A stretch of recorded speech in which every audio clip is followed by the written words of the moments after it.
ਸਤਿ ਸ਼੍ਰੀ ਅਕਾਲ। ਤੁਸੀਂ ਜੁੜੇ ਹੋਏ ਹੋ ਪੰਜਾਬੀ ਰੇਡੀਓ ਯੂਐਸਏ ਦੇ ਨਾਲ ਤੇ ਮੈਂ ਹਾਂ ਪ੍ਰਵੀਨ ਸ਼ਰਮਾ ਲੈ ਕੇ ਹਾਜ਼ਰ ਹਾਂ ਪ੍ਰੋਗਰਾਮ ਖਬਰ ਤੇ ਨਜ਼ਰ। ਖਬਰ ਤੇ ਨਜ਼ਰ ਪ੍ਰੋਗਰਾਮ ਦੇ ਵਿੱਚ ਆਪਣੇ ਨਾਲ ਜੁੜਨਗੇ ਪੰਜਾਬ ਤੋਂ ਪੱਤਰਕਾਰ ਮਿੰਟੂ ਗੁਰਸਰੀਆ ਜੀ ਤੇ ਜਾਣਾਂਗੇ ਉਹਨਾਂ ਤੋਂ ਕੁਝ ਅਹਿਮ ਖਬਰਾਂ ਬਾਰੇ, ਕੁਝ ਖਾਸ ਜਾਣਕਾਰੀਆਂ। ਪਰ ਉਸ ਤੋਂ ਪਹਿਲਾਂ ਧੰਨਵਾਦ ਕਰਦੇ ਚੱਲੀਏ ਸਪਾਂਸਰਸ ਦਾ, ਜਿਹੜੇ ਜ਼ਰੀਆ ਬਣਦੇ ਨੇ ਇਹਨਾਂ ਪ੍ਰੋਗਰਾਮਾਂ ਨੂੰ ਤੁਹਾਡੇ ਤੱਕ ਪਹੁੰਚਾਉਣ ਦਾ। ਖਾਲਸਾ ਇੰਸ਼ੋਰੈਂਸ ਏਜੰਸੀ ਵਾਲੇ ਪਿਛਲੇ ਕਈ ਦਹਾਕਿਆਂ ਤੋਂ ਇੰਸ਼ੋਰੈਂਸ ਦੇ ਵਿੱਚ ਸ਼ਾਨਦਾਰ ਸੇਵਾਵਾਂ ਦੇਣ ਦੇ ਲਈ ਜਾਣੇ ਜਾਂਦੇ ਨੇ। ਕਿਸੇ ਵੀ ਤਰ੍ਹਾਂ ਦੀ ਇੰਸ਼ੋਰੈਂਸ ਦੇ ਲਈ ਤੁਸੀਂ ਇਹਨਾਂ ਦੇ ਨਾਲ 408 272 2500 ਤੇ ਗੱਲ ਕਰ ਸਕਦੇ ਹੋ। ਟਰਕੀਆਨਾ ਇਮੀਗ੍ਰੇਸ਼ਨ ਲਾ ਫਰਮ ਵਾਲੇ, ਜੇ ਟਰਕੀਆਨਾ ਇਮੀਗ੍ਰੇਸ਼ਨ ਬਾਬਤ ਤੁਹਾਡਾ ਕੋਈ ਸਵਾਲ ਹੈ, ਕੋਈ ਸਲਾਹ ਕਰਨੀ ਹੈ ਤਾਂ ਜਿਹਦੇ ਨਾਲ 415 909 0503 ਤੇ ਗੱਲ ਕੀਤੀ ਜਾ ਸਕਦੀ ਹੈ। Krishan Dhanota Yuba City, Baljinder Singh Nijjar Woodland, Paramjit Kaur Rangi Vacaville, Harnek Singh Pawla Indian ਕੰਜ਼ੀਨੈਂਟਨ, ਗਰਮੀਤ ਸਿੰਘ ਧਿਆਨ ਕੌਰ ਸਮਰਾ ਮੋਡੈਸਟੋ, ਜੱਸੀ ਗਿੱਲ ਪਲੰਬਿੰਗ ਵਾਲੇ, ਧਰਮ ਸਿੰਘ ਬੇਕਰਸਫੀਲਡ ਜੀਐਨ ਲਿਊ ਵਾਲੇ ਟਰੱਕ ਵਾਸ਼ ਕਰਦੇ ਨੇ, ਆਇਲ ਚੇਂਜ ਕਰਦੇ ਨੇ, 에ਅਰ ਬ੍ਰੇਕਾਂ ਦਾ ਕੰਮ ਤਸੱਲੀ ਬਖਸ਼ ਕਰਦੇ ਨੇ, ਨਵੇਂ ਪੁਰਾਣੇ ਟਾਇਰ ਵੀ ਇਹਨਾਂ ਤੋਂ ਲੈ ਸਕਦੇ ਹੋ। ਲੋਕੇਸ਼ਨ ਹੈ ਸੈਂਤਾਨੇਲਾ ਦੀ, ਨੀਮਾ ਸਹੋਤਾ ਦੇ ਨਾਲ ਗੱਲ ਕਰ ਸਕਦੇ ਹੋ 209 277 0113 ਤੇ।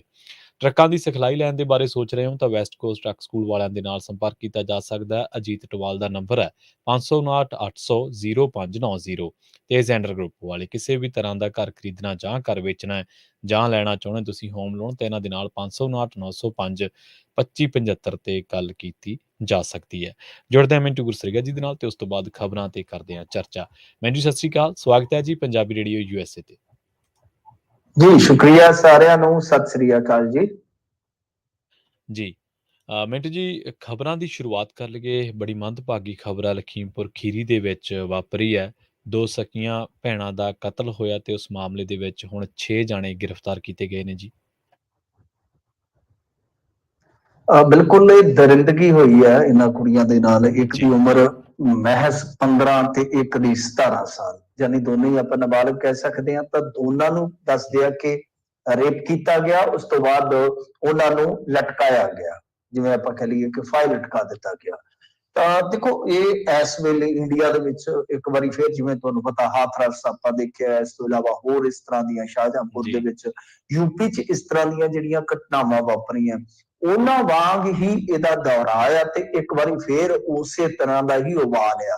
ਜਦੋਂ ਵੀ ਇਸ ਤਰ੍ਹਾਂ ਦੀ ਘਟਨਾ ਵਾਪਰਦੀ ਹੈ, ਧੀਆਂ ਭੈਣਾਂ ਵਾਲੇ ਜਾਂ ਸੰਵੇਦਨਾ ਵਾਲੇ ਲੋਕ ਹਮੇਸ਼ਾ ਚਿੰਤਤ ਹੁੰਦੇ ਆ ਕਿ ਯਾਰ ਇਸ ਦੇਸ਼ ਦੇ ਵਿੱਚ ਚੱਲ ਕੀ ਰਿਹਾ।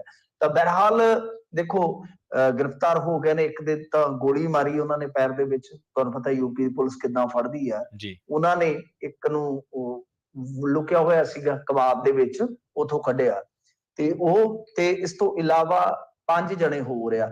ਦੇਖੋ ਇਹਦੇ ਵਿੱਚ ਨਾ ਕੁਝ ਚੀਜ਼ਾਂ ਹੁਣ ਜਿਹੜੀਆਂ ਨੇ ਵਿਰੋਧਾਭਾਸ ਵਾਲੀਆਂ ਨੇ, ਉਹਨਾਂ ਨੂੰ ਚਲੋ ਆਪਾਂ ਥੋੜਾ ਜਿਹਾ ਵਿਚਾਰ ਲੈਂਦੇ ਹਾਂ।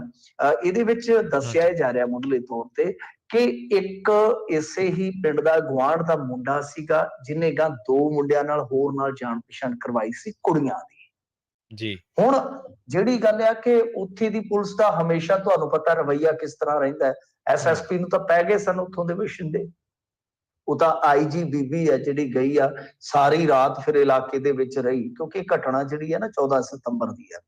ਤਾਂ ਉਹ ਬੀਬੀ ਨੇ ਜਾ ਕੇ, ਜਿਹੜੀ ਅਫਸਰ ਬੀਬੀ ਸੀ, ਉਹਨੇ ਜਾ ਕੇ ਮੌਕਾ ਸੰਭਾਲਿਆ, ਅਦਰਵਾਈਜ਼ ਐਸਐਸਪੀ ਦੇ ਵੱਸੋਂ ਬਾਹਰ ਹੋ ਗਿਆ ਸੀ ਕੰਮ। ਤਾਂ ਪੋਸਟਮਾਰਟਮ ਹੋ ਗਿਆ ਇਸ ਮਾਮਲੇ ਦੇ ਵਿੱਚ, ਜਿਹੜੀਆਂ ਲਾਸ਼ਾਂ ਹੈ ਉਹਨਾਂ ਦਾ ਅੰਤਿਮ ਸੰਸਕਾਰ ਕਰ ਦਿੱਤਾ ਗਿਆ। ਬਹਰਹਾਲ ਜੋ ਕਹਾਣੀ, ਹੁਣ ਦੇਖੋ ਮਾਪੇ ਕੀ ਕਹਿ ਰਹੇ ਆ ਇਹਦੇ ਵਿੱਚ, ਹੁਣ ਪੁਲਿਸ ਦਾ ਰੋਲ ਤੁਹਾਨੂੰ ਆਪਣੇ ਆਪ ਹੀ ਪਤਾ ਲੱਗ ਜਾਣਾ ਹੈ। ਤਾਂ FIR ਦੇ ਮੁਤਾਬਕ ਜਿਹੜਾ ਪੀੜਤਾ ਦੀ ਮਾਂ ਦਾ ਬਿਆਨ ਹੈ, ਉਹ ਕਹਿੰਦੀ ਹੈ ਕਿ ਜਿਹੜਾ ਛੋਟੂ ਪੁੱਤਰ ਚੇਤਰਾਮ, ਇਹ ਤੇ 3 ਨਾਲ ਹੋਰ ਅਣਪਛਾਤੇ ਲੜਕੇ ਸੀ, ਮੇਰੇ ਸਾਹਮਣੇ ਹੀ, ਮਤਲਬ ਕਿ ਜਿਨ੍ਹਾਂ ਨੂੰ ਮੈਂ ਪਛਾਣ ਸਕਦੀ ਹਾਂ, ਨਾਮ ਨਹੀਂ ਜਾਣਦੀ, ਕਿ ਉਹ ਮੇਰੇ ਘਰ ਦੇ ਸਾਹਮਣੇੋਂ ਮੇਰੀਆਂ ਲੜਕੀਆਂ ਨੂੰ ਚੁੱਕ ਕੇ ਲੈ ਗਏ ਮੋਟਰਸਾਈਕਲਾਂ ਤੇ। ਹੁਣ ਵੈਸੇ ਤੇ ਇਹ ਸਵਾਲ ਰਹਿੰਦਾ ਨਾ, ਬੇਸਿਕ ਸਵਾਲ ਆ ਕਿ ਏਦਾਂ ਚਿੱਟੇ ਦਿਨ ਮੋਟਰਸਾਈਕਲ ਤੇ 2 ਜਵਾਨ ਕੁੜੀਆਂ, ਮੁਟਿਆਰ ਕੁੜੀਆਂ ਕਿੱਦਾਂ ਖੜੀਆਂ ਜਾ ਸਕਦੀਆਂ, ਪਰ ਕਿਉਂਕਿ ਪੀੜਤਾ ਦਾ ਬਿਆਨ ਹੈ। ਖੈਰ ਉਹਨਾਂ ਨੇ ਨਾਲ ਕਿਹਾ ਕਿ ਬਈ ਇਹ ਅਸੀਂ ਫਿਰ ਜਦੋਂ ਉਹਨਾਂ ਨੂੰ ਲੱਭਣ ਦਾ ਯਤਨ ਕੀਤਾ ਤਾਂ ਲੱਭਦਿਆਂ ਇੱਕ ਖੇਤ ਦੇ ਰੁੱਖ ਤੇ ਉਹ ਦੋਵੇਂ ਲਾਸ਼ਾਂ ਲਟਕੀਆਂ ਮਿਲੀਆਂ। ਖੈਰ ਹੁਣ ਇੱਕ ਬਿਆਨ ਤੇ ਇਹ ਆ ਪਰ ਜਿਹੜਾ ਐਸਪੀ ਸੰਜੀਵ ਸੁਮਨ ਦਾ ਬਿਆਨ ਹੈ, ਉਹ ਕਹਿੰਦੇ ਆ ਕਿ ਜਿਹੜੀ ਪਰਿਵਾਰ ਤੋਂ ਤਹਿਰੀਰ ਲਈ ਗਈ, ਤਹਿਰੀਰ ਦਾ ਮਤਲਬ ਕਿ ਜੋ ਆਪਾਂ ਮੁੱਢਲੇ ਤੌਰ ਤੇ ਕਹਿੰਦੇ ਦਰਖਾਸਤ, ਤਾਂ ਤਹਿਰੀਰ ਦੇ ਵਿੱਚ ਉਹ ਕਹਿੰਦੇ ਆ ਕਿ ਛੋਟੂ ਦੇ ਖਿਲਾਫ ਇਹਨਾਂ ਨੇ ਸ਼ਿਕਾਇਤ ਕੀਤੀ। ਉਸ ਤੋਂ ਬਾਅਦ ਜਿਹੜੇ ਗਵਾਂਢ ਪਿੰਡ ਦੇ ਰਹਿਣ ਵਾਲੇ ਸੀਗੇ ਕੁਛ ਨੌਜਵਾਨ, ਉਹਨਾਂ ਦਾ ਨਾਮ ਲਿਆ ਗਿਆ। 3 ਉਹ ਜਿਹੜੇ ਅਣਪਛਾਤੇ ਸੀ, ਬਾਅਦ ਦੇ ਵਿੱਚ ਤਿੰਨਾਂ ਦਾ ਜਿਹੜਾ ਨਾਮ ਸਾਹਮਣੇ ਆਇਆ, ਜੁਨੇਦ, ਸੁਹੇਲ ਤੇ ਹਾਫਿਜ਼ੁਰ ਰਹਿਮਾਨ, ਤਾਂ ਇਹ ਕੁਛ ਨਾਮ ਸੀ ਜਿਨ੍ਹਾਂ ਨੂੰ ਗ੍ਰਿਫਤਾਰ ਕਰ ਲਿਆ ਗਿਆ 35 ਸੱਟੇ। ਇਹ ਕੀ ਕਹਿੰਦੇ ਆ, ਇਹ ਜਿਹੜੀ ਗੱਲ ਕਹਿੰਦੇ ਨੇ ਨਾ, ਉਹ ਇਹ ਆ ਕਿ ਇਹ ਲੜਕੀਆਂ ਦੀ ਜਾਣ ਪਛਾਣ ਸੀ, ਉਹਨਾਂ ਜਿਹੜੇ ਮਤਲਬ ਕਿ ਗਵਾਂਢ ਪਿੰਡ ਵਾਲੇ ਲੜਕੇ ਸੀਗੇ, ਤੇ ਇਹ ਗਏ ਨੇ। ਇਹ ਮਤਲਬ ਕਿ ਜਾਣ ਪਛਾਣ ਸੀ, ਜਿੱਦਾਂ ਹੁੰਦੇ ਆ ਬੱਚਿਆਂ ਦੇ ਆਪਸ ਦੇ ਵਿੱਚ, ਤੁਹਾਨੂੰ ਪਤਾ ਨਾ ਫਰੈਂਡਲੀ ਰਿਲੇਸ਼ਨ ਬਣ ਜਾਂਦੇ ਆ, ਅਟਰੈਕਸ਼ਨ ਵੀ ਹੁੰਦਾ ਇਸ ਉਮਰ ਦੇ ਵਿੱਚ।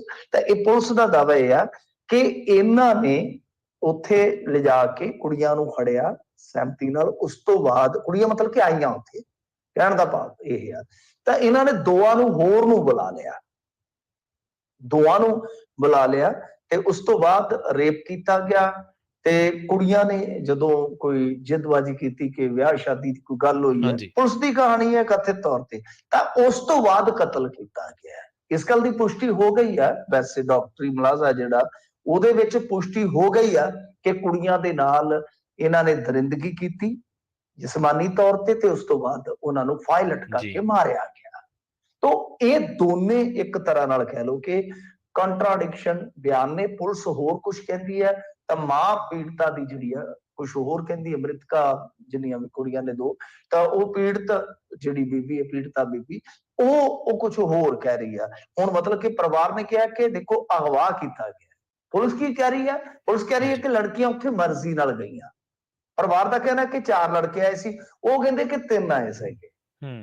ਠੀਕ ਹੈ ਜੀ। ਪਰਿਵਾਰ ਕਹਿ ਰਿਹਾ ਕਿ ਗੈਂਗ ਰੇਪ ਹੋਇਆ, ਪੁਲਿਸ ਕਹਿ ਰਹੀ ਹੈ ਕਿ ਜਿਨ੍ਹਾਂ ਦੇ ਨਾਲ ਦੋਸਤੀ ਸੀ ਉਹਨਾਂ ਦੋਵਾਂ ਨੇ ਸਰੀਰਕ ਸੰਬੰਧ ਬਣਾਏ। ਤਾਂ ਇਸ ਤਰ੍ਹਾਂ ਦਾ ਮਤਲਬ ਕਿ ਪਹਿਲਾਂ ਤਾਂ ਆਪਾਂ ਹੁਣ ਦੇਖਿਆ ਕਿ ਖਬਰ ਦੇ ਰੂਪ ਦੇ ਵਿੱਚ, ਤੇ ਆ ਜਿਹੜਾ ਹੁਣ ਇੱਕ ਅੰਤਰ ਪੈਦਾ ਹੋ ਜਾਂਦਾ ਕਿ ਪੁਲਿਸ ਇੱਕ ਤਰ੍ਹਾਂ ਨਾਲ ਕਹਿ ਲਓ ਕਿ ਕੇਸ ਨੂੰ ਕਮਜ਼ੋਰ ਕਰ ਰਹੀ ਹੈ ਉਲਟਾ। ਜੋ ਪੀੜਤ ਧਿਰ ਦਾ ਬਿਆਨ ਆ, ਤਾਂ ਪੁਲਿਸ ਉਲਟਾ ਬਿਆਨ ਦੇ ਕੇ ਉਹ ਹੁਣ ਇੱਕ ਤਰ੍ਹਾਂ ਨਾਲ ਕਹਿ ਲਓ ਕਿ ਇੱਕ ਫਰਕ ਪੈਦਾ ਕਰ ਰਹੀ ਹੈ। ਤਾਂ ਹੁਣ ਦੇਖਣਾ ਹੋਏਗਾ ਕਿ ਇਸ ਕੇਸ ਦੇ ਵਿੱਚ ਕੀ ਬਣਦਾ। ਪਰ ਦਰਿੰਦਗੀ ਬਹੁਤ ਜ਼ਿਆਦਾ ਹੋਈ ਹੈ, ਕਿਉਂਕਿ ਇਹ ਲੜਕੀਆਂ ਜਿਹੜੀਆਂ ਸੀ ਐਸਸੀ ਭਾਈਚਾਰੇ ਤੋਂ ਸੀ, ਤਾਂ ਕੁਛ ਨਾਮ ਹੈ ਗਿਣੇ ਆ, ਇਹ ਅਕਲੀਅਤ ਦੇ ਵਿੱਚੋਂ ਆ ਗਏ। ਤਾਂ ਹੋ ਸਕਦਾ ਕੱਲ ਨੂੰ ਇਹ ਮਸਲਾ ਕੋਈ ਦੂਸਰਾ ਵੀ ਬਣ ਜਾਵੇ, ਪਰੰਤੂ ਉੱਥੇ ਹਾਲਾਤ ਜਿਹੜੇ ਲਖੀਮਪੁਰ ਦੇ ਵਿੱਚ ਕਾਫੀ ਜ਼ਿਆਦਾ ਨਾਜ਼ੁਕ ਸੀਗੇ। ਹੁਣ ਤਾਂ ਠੀਕ ਆ, ਪਰ ਫਿਰ ਵੀ ਲੋਕਾਂ ਦੇ ਵਿੱਚ ਗੁੱਸਾ ਬਹੁਤ ਹੈ। ਪਰ ਇਹ ਦਰਿੰਦਗੀ ਜਿਹੜੀ ਹੈ ਨਾ, ਬਹੁਤ ਦਹਿਲਾ ਦੇਣ ਵਾਲੀ ਹੈ। ਅੱਗੇ ਵੀ ਆਪਾਂ ਇਸ ਤਰ੍ਹਾਂ ਦੀਆਂ ਤਸਵੀਰਾਂ ਵੇਖੀਆਂ ਸੀ ਯੂਪੀ 'ਚ, ਜਦੋਂ ਏਦਾਂ ਹੀ 2 ਭੈਣਾਂ ਨੂੰ ਲਟਕਾਇਆ ਗਿਆ ਸੀ ਨਿੰਮ ਦੇ ਨਾਲ। ਖੈਰ ਉਹ ਕਹਿੰਦੇ ਸੀ ਕਿ ਕਿਸੇ ਨਾ ਸ਼ਾਇਰ ਨੇ ਲਿਖਿਆ, ਉਹ ਕਹਿੰਦੇ ਸੀਗੇ ਕਿ ਆਬਾਦੀਆਂ ਮੇਂ ਕੈਸੇ ਦਰਿੰਦੇ ਗੁਸਾਏ, ਮਕਤਲ। ਮਕਤਲ ਕਹਿੰਦੇ ਜਿਵੇਂ ਕਹ ਲਈਏ ਨਾ ਕਿ ਵੱਢ ਖੱਟਣ ਵਾਲਾ, ਨਰਕ ਭਰੀ ਧਰਤੀ, खून खराबे वाली। तो आबादियों में कैसे दरिंदे गुस्साए, मक्तल गली गली है, हर एक घर लहू लहू। ਤਾਂ ਇਹ ਆਬਾਦੀਆਂ ਦੇ ਵਿੱਚ ਦਰਿੰਦੇ ਕੁਝ ਐਸੇ ਨੇ ਜਿਹੜੇ ਕਿ ਇਸ ਵੇਲੇ ਮਕਤਲ ਬਣਾ ਰਹੇ ਨੇ, ਕਤਲਗਾਹਾਂ ਬਣਾ ਰਹੇ ਨੇ, ਤੇ ਦੂਸਰੇ ਪਾਸੇ ਘਰ ਘਰ ਚ ਲਹੂ। ਸੋ ਇਹ ਚੀਜ਼ ਵਾਕਿਆ ਸਾਰਥਕ ਹੈ।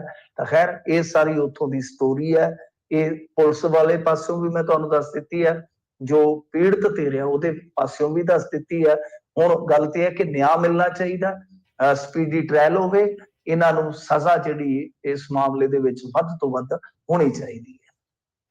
ਹਾਂਜੀ, ਬਹੁਤ ਵਾਰ ਜਿਹੜੀਆਂ ਇਹੋ ਜਿਹੀਆਂ ਘਟਨਾਵਾਂ, ਖਾਸ ਕਰਕੇ ਜਿਵੇਂ ਹਾਥਰਸ ਵਾਲੀ ਘਟਨਾ ਵਾਪਰੀ ਸੀ ਮਿੰਟੂ ਜੀ, ਉੱਥੇ ਕਈ ਵਾਰੀ ਯੂਪੀ ਦਾ ਜਿਹੜਾ ਉੱਥੋਂ ਦਾ ਤੰਤਰ ਹੈ, ਉਹ ਵੀ ਸਵਾਲਾਂ ਦੇ ਘੇਰੇ ਵਿੱਚ ਖੜਾ ਹੁੰਦਾ। ਉਹ ਵੀ ਪਹਿਲਾਂ ਸੁਰੱਖਿਆ ਨੂੰ ਲੈ ਕੇ, ਮੁੜ ਕੇ ਜਿਹੜੀਆਂ ਇਹੋ ਜਿਹੇ ਕੇਸਿਸ ਦੇ ਵਿੱਚ ਅਪਰੋਚ ਹੁੰਦੀ ਹੈ ਪੁਲਿਸੀਆ ਪ੍ਰਸ਼ਾਸਨ ਦੀ ਜਾਂ ਹੋਰ ਸਿਆਸਤਦਾਨਾਂ ਦੀ, ਤਾਂ ਉਹ ਵੀ ਕਈ ਵਾਰੀ ਬੜਾ ਨੈਗੇਟਿਵ ਸ਼ੇਡ ਦੇ ਵਿੱਚੋਂ ਨਿਕਲ ਕੇ ਆਉਂਦੀ, ਆਪਾਂ ਨੂੰ ਪਤਾ ਹੀ ਹੈ।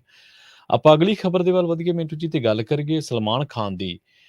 ਗੱਲ ਸੁਣਨ ਦੇ ਵਿੱਚ ਇਹ ਆ ਰਹੀ ਹੈ, ਖਬਰ ਨਿਕਲ ਕੇ ਆ ਰਹੀ ਹੈ ਕਿ 3 ਮਹੀਨਿਆਂ ਦੇ ਵਿੱਚ ਸਲਮਾਨ ਖਾਨ ਨੂੰ 2 ਵਾਰ ਮਾਰਨ ਦੀ ਕੋਸ਼ਿਸ਼ ਕੀਤੀ ਗਈ ਹੈ। ਜੋ ਵੀ ਉਹਦੇ ਪਨਵੇਲ ਕੋਈ ਫਾਰਮ ਹਾਊਸ ਪੈਂਦਾ, ਸ਼ਾਇਦ ਉੱਥੇ ਕੋਈ ਰੇਕੀ ਰੁਕੀ ਹੋਈ ਹੈ।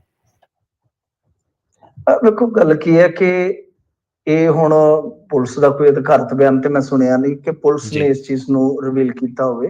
ਹਾਲ ਦੀ ਕਿਹੜੀ ਮੀਡੀਆ ਰਿਪੋਰਟਾਂ ਨੇ ਪਰ ਇਹਦੇ ਵਿੱਚ ਕੀ ਆ ਕਿ ਦੇਖੋ ਜਿਹੜਾ ਬਿਸ਼ਨੋਈ ਸਮਾਜ ਆ, ਉਹ ਜਿਵੇਂ ਕਾਲਾ ਹਿਰਨ ਆ, ਉਹਨਾਂ ਵਾਸਤੇ ਉਹ ਇੱਕ ਪੂਜਾ ਦਾ ਪ੍ਰਤੀਕ ਹੈ। ਤਾਂ ਜਦੋਂ ਹਿਰਨ ਦਾ ਸ਼ਿਕਾਰ ਵਾਲੇ ਮਾਮਲੇ 'ਚ ਸਲਮਾਨ ਫਸਿਆ ਸੀਗਾ, ਹਾਂਜੀ, ਤਾਂ ਉਸ ਤੋਂ ਬਾਅਦ ਇਹ ਲਾਰੈਂਸ, ਕਿਉਂਕਿ ਉਹ ਕੇਸ ਜਦੋਂ ਚੱਲਿਆ ਉਦੋਂ ਤੇ ਮੇਰੇ ਖਿਆਲ ਦੇ ਨਾਲ ਛੋਟਾ ਹੋਏਗਾ, ਪਰ ਜਦੋਂ ਇਹ ਕੇਸ ਫੈਸਲੇ ਤੇ ਆਇਆ ਤਦ ਤੱਕ ਲਾਰੈਂਸ ਜਿਹੜਾ ਜੀ, ਸੀਗਾ ਉਹ ਕਹਿ ਲਓ ਬਦਨਾਮ ਹੋ ਚੁੱਕਾ ਸੀ ਔਰ ਕਸਟਡੀ ਦੇ ਵਿੱਚ ਸੀ। ਤੇ ਇਹਨੇ ਰਾਜਸਥਾਨ 'ਚ ਕਸਟਡੀ ਦੇ ਦੌਰਾਨ ਹੀ ਕਿਹਾ ਸੀਗਾ, ਜਦੋਂ ਇਹਨੂੰ ਅਦਾਲਤ 'ਚੋਂ ਪੇਸ਼ੀ ਭੁਗਤਾ ਕੇ ਲਿਜਾ ਰਹੇ ਸੀਗੇ, ਇਹਨੇ ਆਖਿਆ ਸੀਗਾ ਕਿ ਮੈਂ ਮਤਲਬ ਕਿ ਇਹਨੂੰ ਛੱਡਦੇ ਨਹੀਂ, ਅਸੀਂ ਜੀ, ਮਾਰਾਂਗੇ ਮਾਰਾਂਗੇ। ਤਾਂ ਇਹ ਉਸ ਟਾਈਮ ਬੜਾ ਤਰਥੱਲੀ ਮਚਾਉਣ ਵਾਲਾ ਇੱਕ ਸਟੇਟਮੈਂਟ ਸੀ ਕਿਸੇ ਵੀ ਕ੍ਰਿਮੀਨਲ ਦਾ। ਤਾਂ ਉਸ ਤੋਂ ਬਾਅਦ ਫਿਰ ਸਭ ਨੂੰ ਪਤਾ ਹੈ ਕਿ ਪਿੱਛੇ ਜੇ ਇੱਕ ਫਿਰ ਮਾਮਲਾ ਉੱਠਿਆ ਸੀਗਾ ਕਿ ਰੇਕੀ ਵੇਕੀ ਕੀਤੀ ਗਈ ਹੈ। ਹੁਣ ਜਿਹੜਾ ਇਹ ਮੁੰਡੀ ਫੜਿਆ ਗਿਆ, ਮੁੰਡੀ ਦੇ ਨਾਲ ਜਿਹੜਾ ਪੰਡਤ ਫੜਿਆ ਗਿਆ, ਜੀ, ਦਰਅਸਲ ਇਹਦੇ ਤੇ ਦੋਸ਼ ਆ ਕਿ ਇਹਦੇ ਜਿੰਮੇ ਸਾਰਾ ਕੁਝ ਲਾਇਆ ਗਿਆ ਸੀਗਾ। ਤੇ ਜਿਹੜਾ ਫਾਰਮ ਹਾਊਸ ਤੁਸੀਂ ਦੱਸਦੇ ਹੋ ਕਿ ਉਹਦੇ ਨਜ਼ਦੀਕ ਹੀ ਕੋਈ ਕਮਰਾ ਲੈ ਕੇ ਰਹਿੰਦੇ ਰਹੇ ਨੇ, ਕਿਉਂਕਿ ਹੁਣ ਦੇਖੋ ਬੰਬੇ ਦੇ ਵਿੱਚ ਭਰਵੀਂ ਵਸੋਂ ਦੇ ਵਿੱਚ ਇਸ ਤਰ੍ਹਾਂ ਬੜੀ ਕਹਿ ਲਓ ਕਿ ਜਿਹੜੀ ਤਕੜੀ ਸਿਕਿਉਰਿਟੀ ਹੁੰਦੀ ਹੈ, ਉਹਦੇ ਵਿੱਚ ਇਸ ਤਰ੍ਹਾਂ ਜਾ ਕੇ ਹਾਈ ਪ੍ਰੋਫਾਈਲ ਬੰਦੇ ਨੂੰ ਮਾਰਨਾ ਬੜਾ ਔਖਾ ਹੋ ਜਾਂਦਾ ਹੈ, ਤੇ ਉੱਥੋਂ ਹਾਂਜੀ, ਨਿਕਲਣਾ ਉਸ ਤੋਂ ਵੀ ਔਖਾ ਹੈ। ਦੂਸਰੇ ਪਾਸੇ ਜਿਵੇਂ ਫਾਰਮ ਹਾਊਸ ਹੈ ਜਾਂ ਮਤਲਬ ਕਿ ਕਿਤੇ ਕੋਈ ਬੰਦਾ ਬਾਹਰ ਅੰਦਰ ਨਿਕਲਦਾ ਹੈ, ਤਾਂ ਉੱਥੇ ਕੋਈ ਟਾਰਗੇਟ ਇਸ ਤਰ੍ਹਾਂ ਦਾ ਇਹ ਕਰ ਸਕਦੇ ਆ, ਹਿੱਟ ਕਰ ਸਕਦੇ ਆ ਕਿ ਹਾਂ ਜਦੋਂ ਕਿਤੇ ਬੰਦਾ ਥੋੜਾ ਵੇਸ ਲਾਉਂਦਾ ਬਾਹਰ ਅੰਦਰ ਜਾ ਕੇ। ਤਾਂ ਇਹ ਹੁਣ ਦਾਅਵਾ ਕੀਤਾ ਜਾ ਰਿਹਾ ਹੈ ਕਿ ਬਈ ਉੱਥੇ ਨੇੜੇ ਕਮਰੇ 'ਚ ਇਹਨਾਂ ਨੇ ਹਥਿਆਰ ਵਗੈਰਾ ਵੀ ਰੱਖੇ ਸੀ, ਇਸੇ ਚੱਕਰ ਦੇ ਵਿੱਚ ਕਿ ਜਿਵੇਂ ਹੀ ਟਾਈਮ ਲੱਗੇਗਾ, ਜਿਵੇਂ ਹੀ ਜੀ, ਦਾ ਲੱਗੇਗਾ, ਇਹਦਾ ਟਾਈਮ ਚੱਕ ਦਿਆਂਗੇ। ਤਾਂ 2 ਵਾਰ ਯਤਨ ਹੋਇਆ, ਤਾਂ ਵੱਡੀ ਖਬਰ ਜੀ, ਹੈ ਇਹ, ਬਹੁਤ ਵੱਡੀ ਖਬਰ ਹੈ। ਦੇਖੋ ਲਾਰੈਂਸ ਦਾ ਚੱਕਰ ਕੀ ਹੈ, ਲਾਰੈਂਸ ਇੱਕ ਤੇ ਇਹਦੇ ਵਿੱਚ ਨਾ ਮੈਂ ਹਮੇਸ਼ਾ ਕਹਿੰਦਾ ਕਿ ਕ੍ਰਿਮੀਨਲ ਸਾਈਕੀ ਪੜ੍ਹਨ ਦੀ ਲੋੜ ਹੁੰਦੀ ਹੈ। ਇਹ ਖਬਰ ਆ ਗਈ ਸਾਡੇ ਤੱਕ, ਇਹ ਹੋ ਗਿਆ, ਉਹ ਹੋ ਗਿਆ, ਇਹ ਮਤਲਬ ਕਿ ਇਹ ਆਮ ਗੱਲ ਹੈ। ਪਰੰਤੂ ਇਹਦੇ ਚ ਕੀ ਹੈ ਕਿ ਹੁਣ ਇਸ ਚੀਜ਼ ਨੂੰ ਥੋੜਾ ਜਿਹਾ ਦੇਖੋ ਕਿ ਇੱਕ ਮੈਂ ਜਿਵੇਂ ਤੁਹਾਨੂੰ ਦੱਸਿਆ ਕਿ ਬਿਸ਼ਨੋਈ ਸਮਾਜ, ਸਾਡੇ ਪਿੰਡਾਂ ਦੇ ਉੱਤੇ ਬਿਸ਼ਨੋਈ ਸਮਾਜ ਹੀ ਰਹਿੰਦਾ ਹੈ। ਬਹੁਤ ਵੱਡੀ ਜੀ, ਸੈਂਚੁਰੀ ਜਿਹੜੀ ਹੈ ਉਹ ਇੱਥੇ ਸ਼ੁਰੂ ਹੁੰਦੀ ਹੈ, ਸਾਡੇ ਪਿੰਡ ਤੋਂ ਉਤਲੇ ਪਾਸੇ ਜਾ ਕੇ ਸ਼ੁਰੂ ਹੋ ਜਾਂਦੀ ਹੈ। ਹਾਂਜੀ, ਹਾਂਜੀ, ਸੈਂਚੁਰੀ ਏਰੀਆ ਸਾਡੇ ਪਿੰਡਾਂ ਦੇ ਉਤਲੇ ਪਾਸਿਓਂ।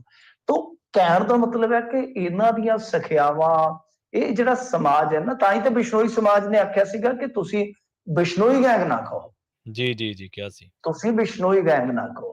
ਕਿਉਂ? ਕਿਉਂਕਿ ਇਹ ਜਿਹੜਾ ਸਮਾਜ ਹੈ ਨਾ, ਇਹ ਭਾਈਚਾਰਾ, ਇਹਦੇ ਵਿੱਚ ਦਾ ਕਾਫੀ ਗੋਤ ਆ ਜਾਂਦੇ ਨੇ, ਸੈਂਕੜੇ ਆ ਜਾਂਦੇ ਨੇ, ਤਾਂ ਬਹੁਤ ਵੱਡਾ ਹੈ, ਬਹੁਤ ਵੱਡਾ। ਤੇ ਇਹਨਾਂ ਦੀਆਂ ਸਿੱਖਿਆਵਾਂ ਬਹੁਤ ਮਾਨ ਹੁੰਦੀਆਂ, ਇਹ ਵੈਸ਼ਨੂ ਹੁੰਦੇ ਨੇ ਜ਼ਿਆਦਾਤਰ, ਫਿਰ ਜੀ, ਇਹ ਪਸ਼ੂ ਪ੍ਰੇਮੀ ਬਹੁਤ ਵੱਡੇ ਹੁੰਦੇ ਆ, ਵਾਤਾਵਰਣ ਪ੍ਰੇਮੀ ਬਹੁਤ ਵੱਡੇ ਹੁੰਦੇ ਆ, ਤੇ ਬਹੁਤ ਵਧੀਆ ਸਮਾਜ ਗਿਣਿਆ ਜਾਂਦਾ ਹੈ। ਤਾਂ ਗੱਲ ਇਹ ਹੈ ਕਿ ਇੱਕ ਤਾਂ ਇਹ ਹੁੰਦਾ ਹੈ ਕਿ ਆਪਣੇ ਸਮਾਜ ਦੇ, ਹੁਣ ਜਿਹੜਾ ਕਿ ਰਾਜਸਥਾਨ ਤੱਕ ਤੇ ਬੜਾ ਅਮੀਰ ਹੈ, ਪੋਲੀਟੀਕਲੀ ਵੀ ਬੜਾ ਪਾਵਰਫੁਲ ਜੀ, ਸਮਾਜ ਹੈ ਇਹ, ਇਕਨੋਮਿਕਲੀ ਤਾਂ ਹੈ ਹੀ ਹੈ, ਪੋਲੀਟੀਕਲੀ ਵੀ ਬਹੁਤ ਪਾਵਰਫੁਲ ਹੈ। ਤਾਂ ਇੱਕ ਤਾਂ ਹੁੰਦਾ ਕਿ ਕਿਸੇ ਵੀ ਬੰਦੇ ਨੂੰ, ਜਿਵੇਂ ਹੁਣ ਮੰਨ ਲਓ ਕਿਸੇ ਵੀ ਕੌਮ ਦੇ ਵਿੱਚੋਂ ਕੋਈ ਉੱਠੇ ਤਾਂ ਉਹ ਇਹੋ ਜਿਹਾ ਕੰਮ ਕਰਨਾ ਲੋਚਦਾ ਹੈ ਕਿ ਕੌਮ ਦੀ ਜਾਂ ਸਮਾਜ ਦੀ, ਭਾਈਚਾਰੇ ਦੀ ਮੇਰੇ ਨਾਲ ਹਮਦਰਦੀ ਹੋਵੇ, ਇੱਕ ਬੈਕ ਹੋਵੇ। ਕੱਲ ਨੂੰ ਕੋਈ ਮੈਂ ਇਲੈਕਸ਼ਨ ਲੜਦਾ, ਉਦਾਂ ਤਾਂ ਨਿਕਲਦੇ ਨਹੀਂ ਇਹ। ਕੱਲ ਨੂੰ ਕੋਈ ਐਸਾ ਇਲੈਕਸ਼ਨ ਵੈਕਸ਼ਨ ਲੜਾਂਗਾ ਜੇਲ੍ਹ ਦੇ ਅੰਦਰੋਂ, ਤਾਂ ਮੇਰਾ ਭਾਈਚਾਰਾ ਮੇਰੇ ਨਾਲ ਖਲੋਵੇ, ਕੋਈ ਐਸਾ ਕੰਮ ਕਰਾਂ। ਇੱਕ ਤਾਂ ਹੁੰਦੀ ਹੈ ਇਹ ਸਾਈਕੀ। ਦੂਸਰਾ ਇਹ ਆ, ਅੱਛਾ ਹੁਣ ਸਰਵਾਈਵਲ ਵਾਸਤੇ ਪੈਸਾ ਵੀ ਚਾਹੀਦਾ ਬਹੁਤ ਜ਼ਿਆਦਾ। ਤਾਂ ਇਹ ਕੀ ਹੈ ਕਿ ਜਿੰਨਾ ਵੱਡਾ ਟਾਰਗੇਟ ਹਿੱਟ ਕਰਨਗੇ, ਉਨਾ ਜ਼ਿਆਦਾ ਦਹਿਸ਼ਤੀ ਮਾਹੌਲ ਬਣੇਗਾ, ਉਨਾ ਜ਼ਿਆਦਾ ਪੈਸਾ ਵਸੂਲ ਹੋਏਗਾ। ਤਾਂ ਇਹ ਮੰਤਵ ਹੁੰਦੇ ਆ, ਇੱਕ ਮੰਤਵ ਦੇ ਪਿੱਛੇ ਕ੍ਰਾਈਮ ਦੀ ਦੁਨੀਆ 'ਚ ਇੱਕ ਮੰਤਵ ਹੋਰ ਲੁਕਿਆ ਹੁੰਦਾ ਹੈ। ਇੱਕ ਮੰਤਵ ਜੀ, ਤੇ ਜੀ, ਜ਼ਰਾ ਜੀ ਗੱਲ ਹੈ ਕਿ ਤੁਸੀਂ ਪੜ੍ਹ ਲਓਗੇ, ਉਹਨੂੰ ਸਮਝ ਲਓਗੇ, ਇੱਕ ਮੰਤਵ ਉਹਦੇ ਪਿੱਛੇ ਲੁਕਿਆ ਹੁੰਦਾ ਹੈ।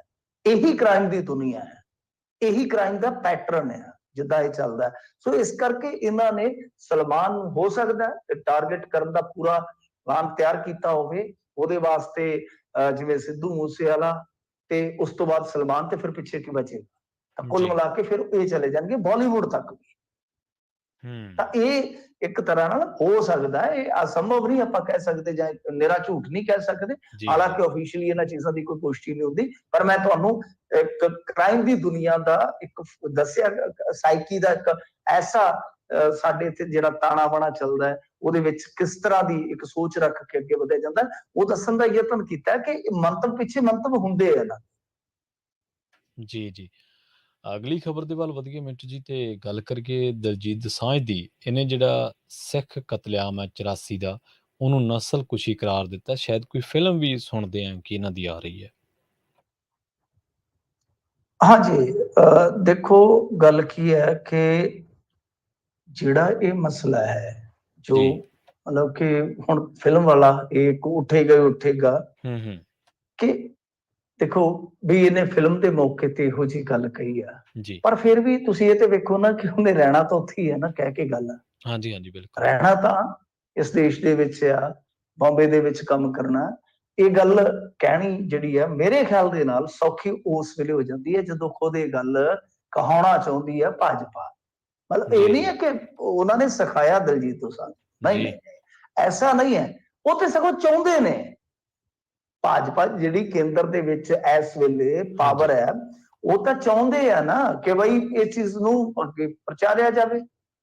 ਉਹ ਕਦੇ ਨਹੀਂ ਰੋਕਣਗੇ। ਇਹੀ ਗੱਲ ਹੈ, ਤੁਸੀਂ ਦੇਖੋ ਕਿ ਹੇਠਲੇ ਪੱਧਰ ਤੇ ਜਿਹੜਾ ਵੀ ਇਹ ਇੱਥੇ ਮਤਲਬ ਕਿ ਇਹਨਾਂ ਦੇ ਪ੍ਰਧਾਨ ਹੈਗਾ ਅਸ਼ਵਨੀ ਸ਼ਰਮਾ ਦਾ ਬਿਆਨ ਵੀ ਇਹ ਗੱਲ ਹੈ, ਉਹ ਵੀ ਪ੍ਰਗੋੜਤਾ ਕਰਦੇ ਨੇ ਕਿ ਯਾਰ ਇਹ ਜੋ ਗੱਲ ਕਹਿ ਰਹੇ ਆ, ਅਸੀਂ ਤੇ ਆਪ ਕਹਿੰਦੇ ਕਿ ਨਰਸੰਹਾਰ ਹੈ। ਰਾਜਨਾਥ ਸਿੰਘ ਨੇ ਜੀ। ਵੀ ਇਹ ਗੱਲ ਕਹਿ ਰੱਖੀ ਹੈ, ਰਾਜਨਾਥ ਸਿੰਘ ਨੇ ਵੀ ਇਹ ਗੱਲ ਕਹਿ ਰੱਖੀ ਹੈ ਨਰਸੰਹਾਰ ਵਾਲੀ, ਔਰ ਮੇਰੇ ਖਿਆਲ ਦੇ ਨਾਲ ਸਦਨ ਚ ਕਹੀ ਸੀਗੀ, ਸ਼ਾਇਦ ਸਦਨ ਚ ਕਹੀ ਸੀਗੀ। ਤਾਂ ਗੱਲ ਇਹ ਹੈ ਕਿ ਜਦੋਂ ਤੁਸੀਂ ਇਹ ਗੱਲ ਨੂੰ ਮੰਨਦੇ ਹੋ, ਚਾਹੇ ਹੈਗਾ ਇੱਥੋਂ ਦੇ ਇਕਾਈ ਪ੍ਰਧਾਨ ਆ, ਚਾਹੇ ਰਾਜਨਾਥ ਸਿੰਘ ਆ, ਜੋ ਉਹਨਾਂ ਨੇ ਕਿਹਾ, ਤਾਂ ਫਿਰ ਜਿਵੇਂ ਹੁਣ ਤੁਸੀਂ, ਮੈਂ ਇਸ ਚੱਕਰ ਚ ਨਹੀਂ ਪੈਣਾ ਜੀ, ਚਾਹੁੰਦਾ ਜੀ। ਕਿ ਦਲਜੀਤ ਦੋਸਾਂਝ ਨੇ ਇਸ ਮੌਕੇ ਤੇ ਵਿਸ਼ੇਸ਼ ਲਾਭ ਲਈ ਇਹ ਗੱਲ ਕਹੀ ਹੈ। ਜੇ ਕਹੀ ਹੈ ਤਾਂ ਬਈ ਠੀਕ ਆ, ਆਪਾਂ ਮੰਨ ਲਿਆ ਕਿ ਨਹੀਂ ਨਹੀਂ ਉਹਨੇ ਗੱਲ ਆਪਣੇ ਜਜ਼ਬਾਤ ਤੋਂ ਕਹੀ ਹੈ, ਪਰ ਉਹ ਗੱਲ ਝੂਠ ਥੋੜੀ ਹੈ, ਉਹ ਗੱਲ ਝੂਠ ਨਹੀਂ ਹੈ। ਉਹ ਗੱਲ ਬਿਲਕੁਲ, ਉਹਦੇ ਚ ਕੋਈ ਇਹ ਨਹੀਂ ਹੈ ਕਿ ਤੱਥਹੀਨਤਾ ਹੈ, ਉਹਦੇ ਚ ਕੋਈ ਪੱਖਪਾਤ ਹੈ, ਇਹ ਸੱਚ ਹੈ। ਔਰ ਜੇ ਉਸ ਬੰਦੇ ਨੇ ਕਹੀ ਹੈ ਤਾਂ ਹੋ ਸਕਦਾ ਕੱਲ ਨੂੰ ਕੋਈ ਹੋਰ ਸੈਲੀਬ੍ਰਿਟੀ ਇਹ ਗੱਲ ਕਹੇ। ਤਾਂ ਇਹਦੇ ਨਾਲ ਜੀ। ਕੀ ਹੈ ਕਿ ਇੱਕ ਜਿਹੜੀ ਸਿੱਖਾਂ ਦੀ ਘੱਟੋ ਘੱਟ ਇੱਕ ਮੰਗ ਹੈ ਜਿਹੜੀ ਕਿ ਇਸ ਨੂੰ ਨਸਲਕੁਸ਼ੀ ਕਰਾਰ ਦਿੱਤਾ ਜਾਵੇ, ਮੰਨਿਆ ਜਾਵੇ, ਪ੍ਰਵਾਨ ਕੀਤਾ ਜਾਵੇ, ਉਹ ਆਵਾਜ਼ ਹੋਰ ਮਜ਼ਬੂਤ ਹੋਏਗੀ, ਹੋਰ ਹੋਏਗੀ। ਤਾਂ ਇਹ ਆ ਕਿ ਹੁਣ ਇਸ ਮਾਮਲੇ ਦੇ ਵਿੱਚ ਜੇ ਤੁਸੀਂ ਦੇਖੋਗੇ ਤਾਂ ਇਹ ਕਾਂਗਰਸ ਨੂੰ ਵੀ ਡਿਫੈਂਡ ਨਹੀਂ ਕੀਤਾ ਜਾ ਸਕਦਾ ਨਾ, ਉਹਦੇ ਲਈ ਵੀ ਔਖਾ ਹੋ ਜਾਏਗਾ। ਕਾਂਗਰਸ ਵਾਸਤੇ ਵੀ ਤੇ ਇਸ ਚੀਜ਼ ਨੂੰ ਡਿਫੈਂਡ ਕਰਨਾ ਨਾਮੁਮਕਿਨ ਹੈ, ਉਹ ਬੋਲ ਨਹੀਂ ਸਕਦੇ ਜੀ। ਇਸ ਮਸਲੇ ਤੇ। ਤੋ ਇਹ ਆ ਕਿ ਇਹ ਮੌਕਾ ਹੈ, ਸਿੱਖ ਕੌਮ ਨੂੰ ਚਾਹੀਦਾ ਇਸ ਚੀਜ਼ ਨੂੰ ਸਗੋਂ ਵਧਾਵੇ, ਪ੍ਰਚਾਰੇ ਸਗੋਂ ਇਸ ਗੱਲ ਨੂੰ, ਕਿਆ ਗੱਲ ਹੈ ਜੀ। ਤਾਂ ਉਹ ਦੂਜੀ ਗੱਲ ਹੈ ਕਿ ਇਹਦੇ ਚ ਕੋਈ ਤੁਹਾਨੂੰ ਕੋਈ ਸਵਾਲ ਕਰੇ ਕਿ ਨਹੀਂ ਇਹ ਦੰਗੇ ਸੀ, ਐਸਾ ਨਹੀਂ ਹੈ। ਦੰਗਿਆਂ ਚ ਲਿਸਟਾਂ ਨਹੀਂ ਬਣਦੀਆਂ, ਦੰਗਿਆਂ ਚ ਪੀਪਿਆਂ ਚ ਤੇਲ ਨਹੀਂ ਆਉਂਦੇ, ਦੰਗਿਆਂ ਦੇ ਵਿੱਚ ਪੁਲਿਸ ਜਬਰੀ ਛੁੱਟੀ ਤੇ ਨਹੀਂ ਘੱਲੀ ਜਾਂਦੀ। ਜੀ। ਦੰਗਿਆਂ ਚ ਏਦਾਂ ਨਹੀਂ ਹੁੰਦਾ ਕਿ ਆਰਮੀ ਕਈ ਘੰਟੇ ਜਿਹੜੀ ਹੈ ਸਟੈਂਡ ਬਾਈ ਤੇ ਰੱਖ ਕੇ ਰੋਕੀ ਜਾਵੇ। ਐਸਾ ਨਹੀਂ ਹੁੰਦਾ ਕਿ ਸਰਕਾਰੀ ਬੱਸਾਂ ਦੰਗਾਕਾਰੀ ਜਿਨ੍ਹਾਂ ਨੂੰ ਇਹ ਕਹਿ ਰਹੇ ਨੇ ਕਥਿਤ ਤੌਰ ਤੇ, ਜਿਹੜੇ ਕਿ ਆਪਾਂ ਕਹਿ ਸਕਦੇ ਕਿ ਦਰਿੰਦੇ ਸੀ ਉਸ ਟਾਈਮ, ਜੀ, ਜੀ। ਉਹਨਾਂ ਨੂੰ ਸਰਕਾਰੀ ਬੱਸਾਂ ਮੁਹੱਈਆ ਕਰਵਾ ਦਿੱਤੀਆਂ ਜਾਣ। ਐਸਾ ਨਹੀਂ ਹੁੰਦਾ। ਕੈਮੀਕਲ, ਜਲਣਸ਼ੀਲ ਕੈਮੀਕਲ, ਮੀਡੀਆ ਮਤਲਬ ਕਿ ਰੋਕ ਦਿੱਤਾ ਜਾਵੇ, ਟੀਵੀ ਇੱਕ ਪਾਸੜ ਕਰ ਦਿੱਤਾ ਜਾਵੇ। ਸੋ ਇਹ ਕਿਸੇ ਵੀ ਪੱਖ ਤੋਂ ਨਸਲਕੁਸ਼ੀ, ਜੇ ਤੁਸੀਂ ਕਹੋ ਕਿ ਨਹੀਂ ਹੈ, ਤਾਂ ਕਿਸੇ ਵੀ ਪੱਖ ਤੋਂ ਇਹ ਜਸਟੀਫਾਈਬਲ ਹੋ ਹੀ ਨਹੀਂ ਸਕਦਾ। ਸੋ ਖੈਰ, ਇਹ ਗੱਲ ਜਿਹੜੀ ਦਲਜੀਤ ਦੋਸਾਂਝ ਨੇ ਕਹੀ ਹੈ, 16 ਨੇ ਸੱਚ ਆ। ਅੱਗੋਂ ਬਈ ਉਹਨੇ ਕਿਸ ਭਾਵਨਾ ਨਾਲ ਕਹੀ ਹੈ, ਉਹ ਜਾਣੇ ਤੇ ਉਹਦਾ ਖੁਦਾ ਜਾਣੇ, ਆਪਾਂ ਨੂੰ ਇਸ ਬਾਰੇ ਨਹੀਂ ਪਤਾ। ਪਰ ਇਸ ਗੱਲ ਦੇ ਵਿੱਚ 100% ਸੱਚਾਈ ਹੈ ਕਿ ਸਿੱਖਾਂ ਦੀ ਨਸਲਕੁਸ਼ੀ ਇਹਨਾਂ ਲੋਕਾਂ ਨੇ ਉਸ ਟਾਈਮ ਕੀਤੀ ਹੈ। ਬਿਲਕੁਲ ਜੀ, ਸਰਕਾਰੀ ਮਸ਼ੀਨਰੀ ਦੁਆਰਾ ਜਦੋਂ ਮਿੱਥ ਕੇ ਕਤਲੇਆਮ ਕੀਤਾ ਗਿਆ ਹੋਵੇ ਤਾਂ ਉਹਨੂੰ ਨਸਲਕੁਸ਼ੀ ਕਹਾਂਗੇ। ਅਗਲੀ ਖਬਰ ਦੇ ਵੱਲ ਵਧੀਏ। ਰਾਘਵ ਚੱਡਾ ਨੂੰ ਗੁਜਰਾਤ ਦੇ ਵਿੱਚ ਵੱਡੀ ਜ਼ਿੰਮੇਵਾਰੀ ਮਿਲ ਸਕਦੀ ਹੈ ਜੀ। ਦੇਖੋ, ਰਾਘਵ ਚੱਡਾ ਨੂੰ ਜ਼ਿੰਮੇਵਾਰੀ ਦੇਣਗੇ ਹੀ, ਕਿਉਂਕਿ ਰਾਘਵ ਚੱਡਾ ਤਾਂ ਬਈ ਹੁਣ ਗੱਲ ਇਹ ਆ ਕਿ ਕਿਸੇ ਟਾਈਮ ਇਲੈਕਸ਼ਨ ਹਾਰ ਗਿਆ, ਫਿਰ ਉਹ ਇਲੈਕਸ਼ਨ ਜਿੱਤਦਾ, ਇਲੈਕਸ਼ਨ ਜਿੱਤ ਕੇ ਫਿਰ ਪੰਜਾਬ ਆਉਂਦਾ, ਪੰਜਾਬ ਆ ਕੇ ਘੱਟੋ ਘੱਟ ਹੁਣ ਤੁਸੀਂ ਇਹ ਗੱਲ ਤਾਂ ਮੰਨੋਗੇ ਨਾ, ਜਾਤੀ ਤੌਰ ਤੇ ਤੁਸੀਂ ਉਹਨਾਂ ਦੀ ਪਾਲਿਸੀ ਨਾਲ ਜਾਂ ਉਹਨਾਂ ਦੇ ਜੋ ਸਿਸਟਮ ਚੱਲ ਰਹੇ ਨੇ ਉਹਨਾਂ ਨਾਲ ਸਹਿਮਤ ਹੋਵੋ ਜਾਂ ਸਹਿਮਤ ਹੋਵੋ, ਪਰ ਇਹ ਤਾਂ ਮੰਨੋਗੇ ਨਾ ਕਿ ਇਲੈਕਸ਼ਨ ਜਦੋਂ ਇਹ ਜਿੱਤ ਰਹੇ ਸੀਗੇ 2-3 ਮਹੀਨੇ ਜਿਹੜੀ ਟੀਮ ਨੇ ਕੰਮ ਕੀਤਾ, ਇਹ ਸਿਰ ਤੋੜ ਜੀ ਤੋੜ ਕੰਮ ਕੀਤਾ, ਉਹਦੇ ਚ ਰਾਘਵ ਚੱਡਾ ਇੱਕ ਸੀਗਾ। ਹੁਣ ਥੋੜਾ ਇਹ ਹੁੰਦਾ ਕਿ ਕੋਈ ਬੰਦਾ ਪੜ੍ਹਿਆ ਲਿਖਿਆ ਜਾਂ ਕੋਈ ਬੰਦਾ ਕਈ ਚੀਜ਼ਾਂ ਨੂੰ ਬਹੁਤ ਜਲਦੀ ਉਹ ਸੋਚਦਾ ਸਮਝਦਾ ਜਾਂ ਹਾਲਾਤਾਂ ਨੂੰ ਬਹੁਤ ਜਲਦੀ ਜਾ ਕੇ ਉੱਥੇ ਵੇਖ ਲੈਂਦਾ, ਭਾਂਪ ਲੈਂਦਾ ਕਿ ਕਿਸ ਤਰ੍ਹਾਂ ਦੇ ਆ, ਕਿਸ ਵਰਗ ਨੂੰ ਕੀ ਚਾਹੀਦਾ, ਤਾਂ ਉਹਦੀ ਰਣਨੀਤੀ ਜਿਹੜੀ ਆ ਉਹ ਕਈ ਵਾਰ ਕੰਮ ਕਰਦੀ ਆ, ਤਾਂ ਮੌਕਾ ਅਗਲਾ ਫਿਰ ਦੇਊਗਾ ਨਾ ਕਿ ਜਾ ਵੀ ਹੁਣ ਗੁਜਰਾਤ ਜਾ। ਵੈਸੇ ਵੀ ਤੁਹਾਨੂੰ ਪਤਾ ਦੁਰਗੇਸ਼ ਪਾਠਕ ਹੋਰੀ ਤੇ ਇੱਥੇ ਜਿਹੜੇ ਚੰਨ ਚੜ੍ਹ ਕੇ ਗਏ ਸੀਗੇ, ਉਹਨਾਂ ਦੇ ਨਾਲ ਤੇ ਫਿਰ ਵੀ ਕਿਸੇ ਕਈ ਨੇ। ਤਾਂ ਹੁਣ ਇਹੋ ਜਿਹਾ ਬੰਦਾ ਜਿਹਨੇ ਇਲੈਕਸ਼ਨ ਜਿੱਤੇ ਉਹਨੂੰ ਤਾਂ ਸਗੋਂ ਅੱਗੇ ਲੈ ਜਾਣਗੇ, ਕਿਉਂਕਿ ਜਿਹੜਾ ਰਾਘਵ ਚੱਡੇ ਦਾ ਕੰਮ ਕਰਨ ਦਾ ਤਰੀਕਾ ਸੀਗਾ ਉਹ ਇੱਕ ਇੱਥੇ ਇੱਕ ਵੱਖਰੀ ਕਿਸਮ ਦਾ ਤੁਹਾਨੂੰ ਨਜ਼ਰ ਆਏਗਾ ਸ਼ੁਰੂਆਤ ਦੇ ਵਿੱਚ। ਚਲੋ ਆਪਾਂ ਉੱਧਰ ਪੈਂਦੇ ਨਹੀਂ, ਇਹ ਗੱਲਾਂ ਸ਼ਾਇਦ ਐਨਾਲਿਸਿਸ ਦੇ ਵਿੱਚ ਪਹਿਲਾਂ ਵੀ ਸੁਣੀਆਂ ਹੋਣਗੀਆਂ ਜਾਂ ਅਸੀਂ ਕੀਤੀਆਂ ਹੋਣਗੀਆਂ ਕਿ 5 ਜ਼ੋਨਾਂ 'ਚ ਪੰਜਾਬ ਨੂੰ ਵੰਡਿਆ ਜਾਂਦਾ ਹੈ, ਸਾਰੇ ਹੀ ਅਬਜ਼ਰਵਰ ਬਾਹਰ ਦੇ ਜੀ, ਟਿਕਟਾਂ ਦੀ ਵੰਡ ਇਸ ਢੰਗ ਨਾਲ ਕੀਤੀ ਜਾਂਦੀ ਹੈ ਕਿ ਇੱਥੋਂ ਦੀ ਇਕਾਈ ਉਹਨਾਂ ਨੂੰ ਪਤਾ ਸੀਗਾ ਕਿ ਇੱਥੇ ਜੇ ਟਿਕਟਾਂ ਉਹੋ ਜਿਹੇ ਬੰਦਿਆਂ ਦੇ ਹੱਥ ਲੱਗੀਆਂ ਔਖਾ ਹੋ ਜਾਏਗਾ। ਤਾਂ ਤੁਸੀਂ ਦੇਖ ਲਓ ਕਿ ਫਿਰ ਇਹ ਜਿਹੜੇ ਉਹਨਾਂ ਨੇ ਐਕਸਪੈਰੀਮੈਂਟ ਕੀਤੇ, ਐਕਸਪੈਰੀਮੈਂਟ ਕਾਮਯਾਬ ਹੋਏ। ਹੁਣ ਰਾਘਵ ਚੱਡਾ ਚੱਲੇ ਗੁਜਰਾਤ, ਉੱਥੇ ਕਾਮਯਾਬੀ ਮਿਲਦੀ ਹੈ ਜਾਂ ਨਹੀਂ ਮਿਲਦੀ ਇਹ ਬਾਅਦ ਦੀ ਗੱਲ ਹੈ, ਜ਼ਿੰਮੇਵਾਰੀ ਤਾਂ ਮਿਲੇਗੀ ਕਿਉਂਕਿ ਮੇਨ ਟੀਮ ਦੇ ਵਿੱਚ ਹੈ ਨਾ, ਕੋਰ ਟੀਮ ਦੇ ਵਿੱਚ ਆ। ਸੋ ਇਸ ਕਰਕੇ ਹੁਣ ਦੇਖਣਾ ਹੋਏਗਾ ਕਿ ਉੱਥੇ ਇਹ ਇਸ ਤਰ੍ਹਾਂ ਦਾ ਜਲਵਾ ਬਖੇਰ ਸਕਦੇ ਆ ਕਿ ਨਹੀਂ। ਵੈਸੇ ਜਿਹੜਾ ਭੇੜ ਹੋ ਰਿਹਾ ਹੈ, ਜੋ ਇਹ ਚੱਲ ਰਿਹਾ ਹੈ ਅੱਜ ਵੀ ਦੇ ਪੀਸੀ ਤੇ ਪੀਸੀ ਦੇ ਪੀਸੀ ਤੇ ਪੀਸੀ, ਅਸਲ ਦੇ ਵਿੱਚ ਇਹ ਹੈ ਹੀ ਇਸੇ ਚੱਕਰ ਦੇ ਵਿੱਚ ਹੈ ਨਾ। ਤੁਸੀਂ ਦੇਖੋ ਕਿ ਇਹ ਸਾਰਾ ਕੁਝ ਜਿਹੜਾ ਭੇੜ ਚੱਲਦਾ ਪਿਆ, ਇਹ ਕੋਈ ਐਸਾ ਨਹੀਂ ਹੈ ਕਿ ਇਹਦੇ ਵਿੱਚ ਭਾਜਪਾ ਨੂੰ ਹੁਣ ਇੱਥੇ ਪੰਜਾਬ 'ਚ ਬਹੁਤ ਜ਼ਿਆਦਾ ਨੁਕਸਾਨ ਹੋ ਜਾਏਗਾ ਜਾਂ ਆਮ ਆਦਮੀ ਪਾਰਟੀ ਨੂੰ ਬਹੁਤ ਜ਼ਿਆਦਾ ਫਾਇਦਾ ਹੋ ਜਾਏਗਾ, ਐਸਾ ਨਹੀਂ ਹੈ। ਅਸਲ ਦੇ ਵਿੱਚ ਇਹ ਅਗਲੀ ਪੜਾਅ ਦੀ ਜੰਗ ਹੈ, ਉਹਦੇ ਵਾਸਤੇ ਤਿਆਰੀ ਹੈ, ਇੱਕ ਦੂਜੇ ਨੂੰ ਪਛਾੜਨ ਦੀ ਜਦੋਜਹਿਦ ਆ। ਉਹਦੇ ਵਿੱਚ ਫਿਰ ਤੁਹਾਨੂੰ ਪਤਾ ਜਦੋਂ ਇਸ ਤਰ੍ਹਾਂ ਦੀ ਲੜਾਈ ਹੋਏਗੀ ਤਾਂ ਇਸ ਤਰ੍ਹਾਂ ਦੇ ਪਲੇਅਰ ਜਿਹੜੇ ਉਹ ਮੈਦਾਨ 'ਚ ਖੇਡਣਗੇ। ਤਾਂ ਹੁਣ ਇਹ ਵੇਖਣਾ ਹੋਏਗਾ ਕਿ ਜੇ ਉੱਥੇ ਵੀ ਜਿੱਤ ਜਾਂਦੇ, ਫਰਜ਼ ਕਰੋ ਗੁਜਰਾਤ ਦੇ ਵਿੱਚ ਜਿੱਤ ਜਾਂਦੇ ਆ, ਕੀ ਚੱਡਾ ਸਾਹਿਬ ਇੱਥੋਂ ਵੀ ਅਸਤੀਫਾ ਦੇ ਕੇ ਉੱਥੇ ਚਲੇ ਜਾਣਗੇ? ਕਿਉਂਕਿ ਬੰਦਾ ਤੇ ਉੱਥੇ ਵੀ ਬਿਠਾਉਣਾ ਪਏਗਾ ਮੇਰੇ ਹਿਸਾਬ ਨਾਲ, ਜਿਹੜਾ ਕੰਮ ਚੱਲਦਾ ਪਿਆ ਰਾਜਨੀਤੀ ਦੇ ਵਿੱਚ। ਜਿਸ ਤਰ੍ਹਾਂ ਇਹ ਕਹਿੰਦੇ ਕਿ ਸਾਡੇ ਬੰਦੇ ਖਰੀਦਣ ਆ ਪੈਂਦੇ ਨੇ, ਤੇ ਇੱਕ ਬੰਦਾ ਨਿਗਰਾਨੀ ਵਾਸਤੇ ਤਾਂ ਉੱਥੇ ਵੀ ਬਿਠਾਉਣਾ ਪਏਗਾ। ਕੀ ਰਾਘਵ ਚੱਡਾ ਉੱਥੇ ਬੈਠਣਗੇ? ਇਹ ਇੱਕ ਵੱਡਾ ਸਵਾਲ ਰਹੇਗਾ, ਕਿਉਂਕਿ ਇੱਥੇ ਇਹ ਕੰਪੇਨ ਵਾਸਤੇ ਆਏ ਸਨ, ਤੁਹਾਨੂੰ ਯਾਦ ਹੋਏਗਾ, ਇੱਕ ਇਲੈਕਸ਼ਨ ਲੜਨ ਵਾਸਤੇ ਆਏ ਸਨ, ਪਰ ਬਾਅਦ ਦੇ ਵਿੱਚ ਨਹੀਂ ਗਏ, ਉਹਨਾਂ ਦਾ ਦਿਲ ਲੱਗ ਗਿਆ ਇੱਥੇ। ਖੈਰ ਦੇਖਦੇ ਹਾਂ ਅੱਗੇ ਕੀ ਬਣਦਾ ਗੁਜਰਾਤ ਦੇ ਵਿੱਚ। ਜੀ। ਅਗਲੀ ਖਬਰ ਦੇ ਵੱਲ ਵਧੀਏ ਮਿੰਟੂ ਜੀ, ਦੀ ਗੱਲ ਕਰੀਏ ਧਰਮ ਪਰਿਵਰਤਨ ਦੇ ਮਾਮਲਿਆਂ ਦੀ। ਹੁਣ ਦਿੱਲੀ ਕਮੇਟੀ ਦੀਆਂ ਕੋਸ਼ਿਸ਼ਾਂ ਸਦਕਾ ਧਰਮ ਪਰਿਵਰਤਨ ਕਰਨ ਵਾਲੇ ਪਰਿਵਾਰਾਂ ਨੇ ਘਰ ਵਾਪਸੀ ਕੀਤੀ ਹੈ ਜੀ। ਹਾਂਜੀ ਦੇਖੋ, ਇਹ ਮਾਮਲਾ ਜਿਹੜਾ ਧਰਮ ਪਰਿਵਰਤਨ ਦਾ ਪਿਛਲੇ ਦਿਨਾਂ ਦਾ ਕਾਫੀ ਚਰਚਿਤ ਹੈ। ਇਹਦੇ ਵਿੱਚ ਹੁਣ ਧਰਮ ਪਰਿਵਰਤਨ ਨੂੰ ਆਪਾਂ ਦੇਖਦੇ ਹਾਂ ਕਿ ਅੱਗੇ ਜਿਸ ਤਰੀਕੇ ਦੇ ਨਾਲ ਹੁਣ ਪੰਥਕ ਰਾਜਨੀਤੀ ਦੇ ਵਿੱਚ ਇੱਕ ਪੂਰਾ ਵੱਡਾ ਮੁੱਦਾ ਬਣਾ ਕੇ ਪੇਸ਼ ਕੀਤਾ ਗਿਆ ਹੈ, ਪੇਸ਼ ਕੀਤਾ ਜਾ ਚੁੱਕਾ ਹੈ ਕਹਿਣਾ ਚਾਹੀਦਾ ਹੈ। ਤਾਂ ਹੁਣ ਇਹਦੇ ਤੇ ਕਾਰਵਾਈ ਤਾਂ ਫਿਰ ਦਿਖਾਣੀ ਪਵੇਗੀ ਨਾ। ਸੋ ਇਸ ਕਰਕੇ ਇਹ ਜਿਹੜਾ ਅੱਜ 45 ਪਰਿਵਾਰਾਂ ਦੀ ਘਰ ਵਾਪਸੀ ਦਾ ਕੰਮ ਹੋਇਆ, ਇਹ ਮੁਕੰਮਲ ਕੀਤਾ ਦਿੱਲੀ ਕਮੇਟੀ ਨੇ। ਪਰ ਇੱਕ ਗੱਲ ਹੋਰ ਦੇਖੋ ਨਾ, ਚਲੋ ਇਹ ਠੀਕ ਕਰ ਰਹੇ ਨੇ, ਵਧੀਆ ਬਾਈ, ਵਧੀਆ। ਆਪਣੀ ਇਸ ਤਰ੍ਹਾਂ ਹੋਣਾ ਚਾਹੀਦਾ ਤੁਹਾਡੇ ਧਰਮ ਦਾ ਪ੍ਰਚਾਰ। ਜਾਓ, ਮੈਂ ਹਮੇਸ਼ਾ ਕਹਿੰਦਾ ਕਿ ਤਲਵਾਰ ਦੇ ਜ਼ੋਰ ਨਾਲ ਨਹੀਂ, ਰੁਪਈਏ ਦੇ ਜ਼ੋਰ ਨਾਲ ਨਹੀਂ, ਵਿਚਾਰ ਦੇ ਜ਼ੋਰ ਨਾਲ ਤੁਹਾਡਾ ਧਰਮ ਦਾ ਪ੍ਰਚਾਰ ਹੋਣਾ ਚਾਹੀਦਾ। ਵਿਚਾਰ ਰੱਖੋ ਤੁਸੀਂ ਆਪਣੇ, ਤਾਂ ਸਿੱਖਿਆਵਾਂ ਰੱਖੋ ਆਪਣੀਆਂ। ਤਾਂ ਗੱਲ ਇਹ ਆ ਕਿ ਹੁਣ ਜਿਹੜਾ ਇਹ ਠੀਕ ਹੈ ਕੰਮ ਜਿਹੜਾ ਕਰ ਰਹੇ ਆ, ਬਿਹਤਰ ਆ, ਪਰ ਪਹਿਲਾਂ ਕਰ ਲੈਂਦੇ ਤੇ ਉਹ ਤੋਂ ਵੀ ਬਿਹਤਰ ਹੁੰਦਾ। ਚਲੋ ਦੇਰ ਆਏ ਦਰੁਸਤ ਆਏ। ਹੁਣ ਜਿਹੜੀ ਗੱਲ ਹੈਗੀ ਆ ਨਾ ਇਸ ਮਾਮਲੇ ਦੇ ਵਿੱਚ ਕਿ ਇਹ ਸਾਰਾ ਕੁਝ ਜਿਹੜਾ ਚੱਲ ਰਿਹਾ ਤੇ ਉਹਦੇ ਨਾਲ ਪੰਥਕ ਰਾਜਨੀਤੀ ਕਿਸ ਤਰ੍ਹਾਂ ਚੱਲਦੀ ਆ। ਤਾਂ ਪੰਥਕ ਰਾਜਨੀਤੀ ਤੁਸੀਂ ਵੇਖੋ, ਦੋ ਚੀਜ਼ਾਂ ਅੱਜ ਅਹਿਮ ਨੇ। ਇੱਕ ਤਾਂ ਜਿਹੜੇ ਅਕਾਲ ਤਖਤ ਸਾਹਿਬ ਦੇ ਜਥੇਦਾਰ ਆ, ਤਾਂ ਉਹਨਾਂ ਨੇ ਬਹੁਤ ਵੱਡਾ ਬਿਆਨ ਦਿੱਤਾ, ਔਰ ਸ਼ਾਇਦ ਮੈਨੂੰ ਇਸ ਗੱਲ ਦੀ ਹੁਣ ਪੱਕੀ कह लो पुष्टि नहीं है जी इत्थे बोल रहे सन मैं, पर उन्हां दा स्टेटमेंट सुनिया शायद दिल्ली दे विच ही सन इतफाकन, जी दिल्ली वाले इत्थे ते वो दिल्ली च शायद।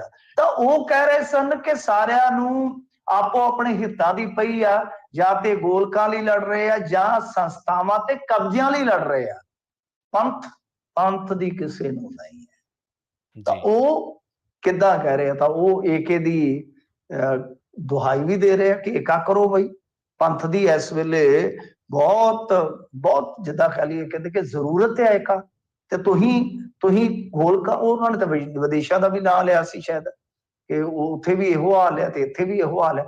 ਮਤਲਬ ਕਿ ਉਹ ਟਕੋਰ ਕਿਤੇ ਹੋਰ ਕਰ ਰਹੇ ਨੇ, ਕਹਿ ਕੇ ਕਿ ਬਈ ਕਬਜ਼ਿਆਂ ਦਾ, ਸੰਸਥਾਵਾਂ ਤੇ ਕਬਜ਼ਿਆਂ ਦੀ ਲੜਾਈ ਲੜ ਰਹੇ। ਤਾਂ ਇਹ ਚੀਜ਼ ਨੂੰ ਤੁਸੀਂ ਇੱਧਰ ਥੋੜਾ ਜਿਹਾ ਜੋੜ ਕੇ ਦੇਖ ਸਕਦੇ ਹੋ। ਤਾਂ ਤੀਜੀ ਗੱਲ, ਸਿਮਰਨਜੀਤ ਸਿੰਘ ਮਾਨ ਉਹ ਚਲੇ ਗਏ ਨੇ।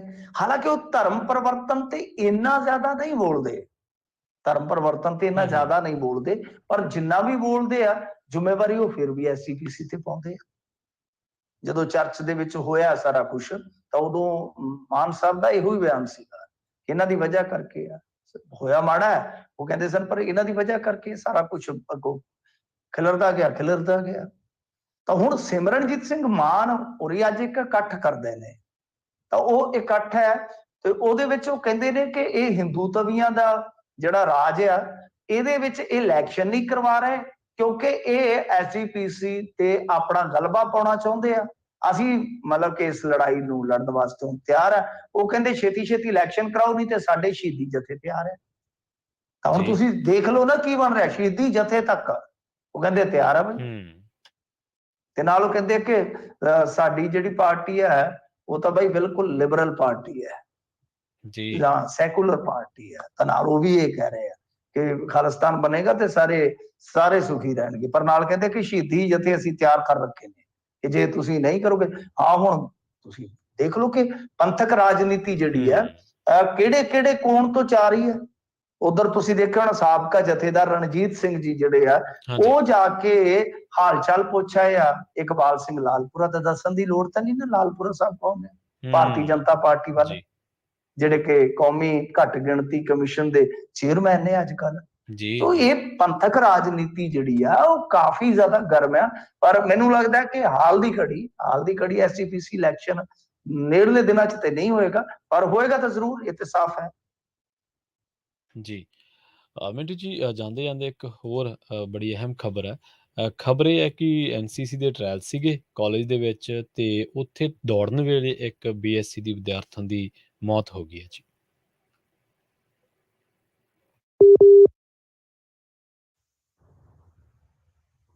ਜੀ ਮਿੰਟੂ ਜੀ, ਜਾਂਦੇ ਇੱਕ ਐਨਸੀਸੀ ਦੇ ਟ੍ਰਾਇਲ ਦੇ ਦੌਰਾਨ ਦੌੜਨ ਵੇਲੇ ਬੀਐਸਸੀ ਦੀ ਵਿਦਿਆਰਥਣ ਦੀ ਮੌਤ ਹੋ ਗਈ ਹੈ ਜੀ ਕਾਲਜ ਦੇ ਵਿੱਚ। ਹਾਂਜੀ ਦੇਖੋ, ਇਹਦੇ ਵਿੱਚ ਕੀ ਹੈ ਕਿ ਹੁਣ ਆਪਾਂ ਬੀਤੇ ਦਿਨ ਵੀ ਇੱਕ ਖਬਰ ਵੇਖੀ ਸੀਗੀ ਜਿਹਦੇ ਵਿੱਚ ਟ੍ਰਾਇਲ ਦੇ ਦੌਰਾਨ ਦੌੜਦਾ ਇੱਕ ਮੁੰਡਾ ਦਮ ਤੋੜ ਗਿਆ ਸੀਗਾ। ਇਹ ਹੁਣ ਗੜਦੀਵਾਲ ਤੋਂ ਖਬਰ ਆ ਕਿ ਕੋਈ ਲੜਕੀ ਹੈ ਜਿਹੜੀ ਉਹ ਦੌੜ ਰਹੀ ਸੀਗੀ ਟ੍ਰਾਇਲ ਵਾਸਤੇ ਤੇ ਉਹ ਫੌਤ ਹੋ ਗਈ ਆ। ਇੱਕ ਤੇ ਇਹ ਹੈ ਕਿ ਦੇਖੋ ਇਹਨਾਂ ਦਿਨਾਂ ਦੇ ਵਿੱਚ ਨਾ ਇੱਧਰ ਪ੍ਰਵੀਨ ਜੀ ਬਹੁਤ ਜ਼ਿਆਦਾ ਹਾਲੇ ਵੀ ਗਰਮੀ ਆ। ਇਸ ਗੱਲ ਦੇ ਹਮੇਸ਼ਾ ਤੁਹਾਨੂੰ ਥੋੜੇ ਜਿਹੇ ਨਾ ਰੱਖਣੇ ਚਾਹੀਦੇ ਨੇ ਖਿਆਲ।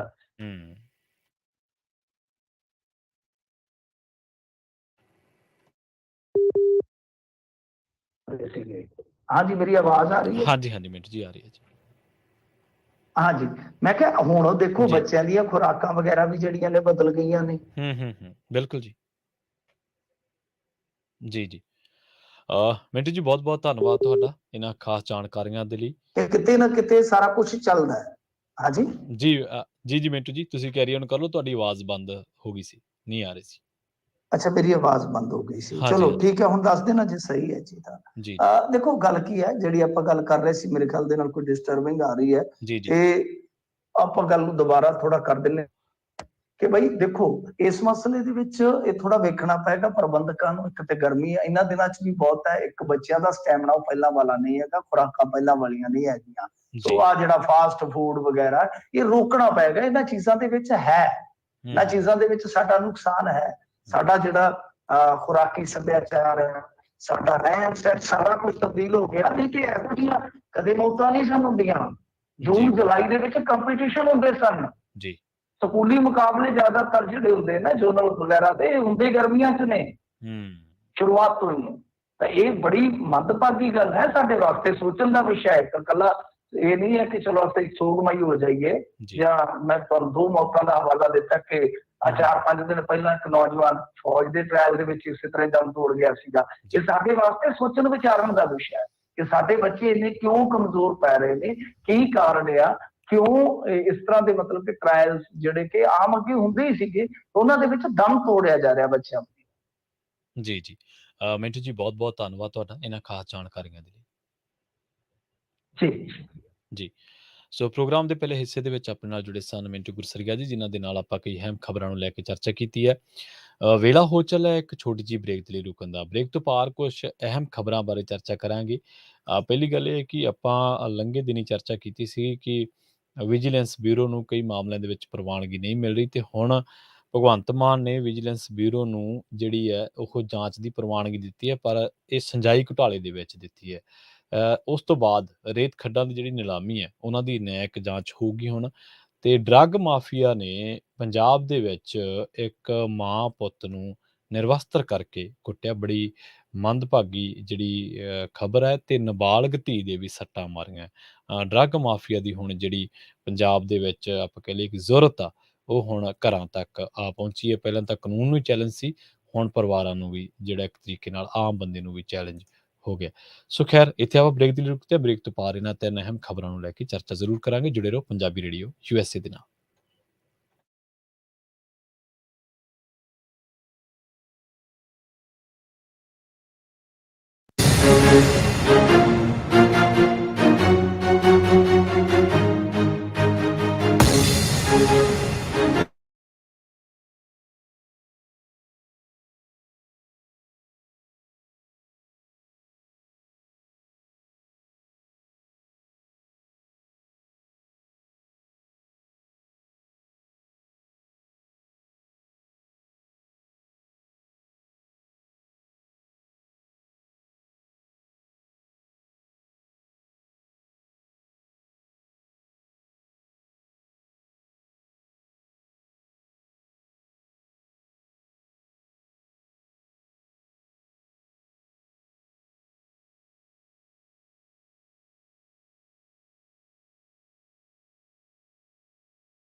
ਬ੍ਰੇਕ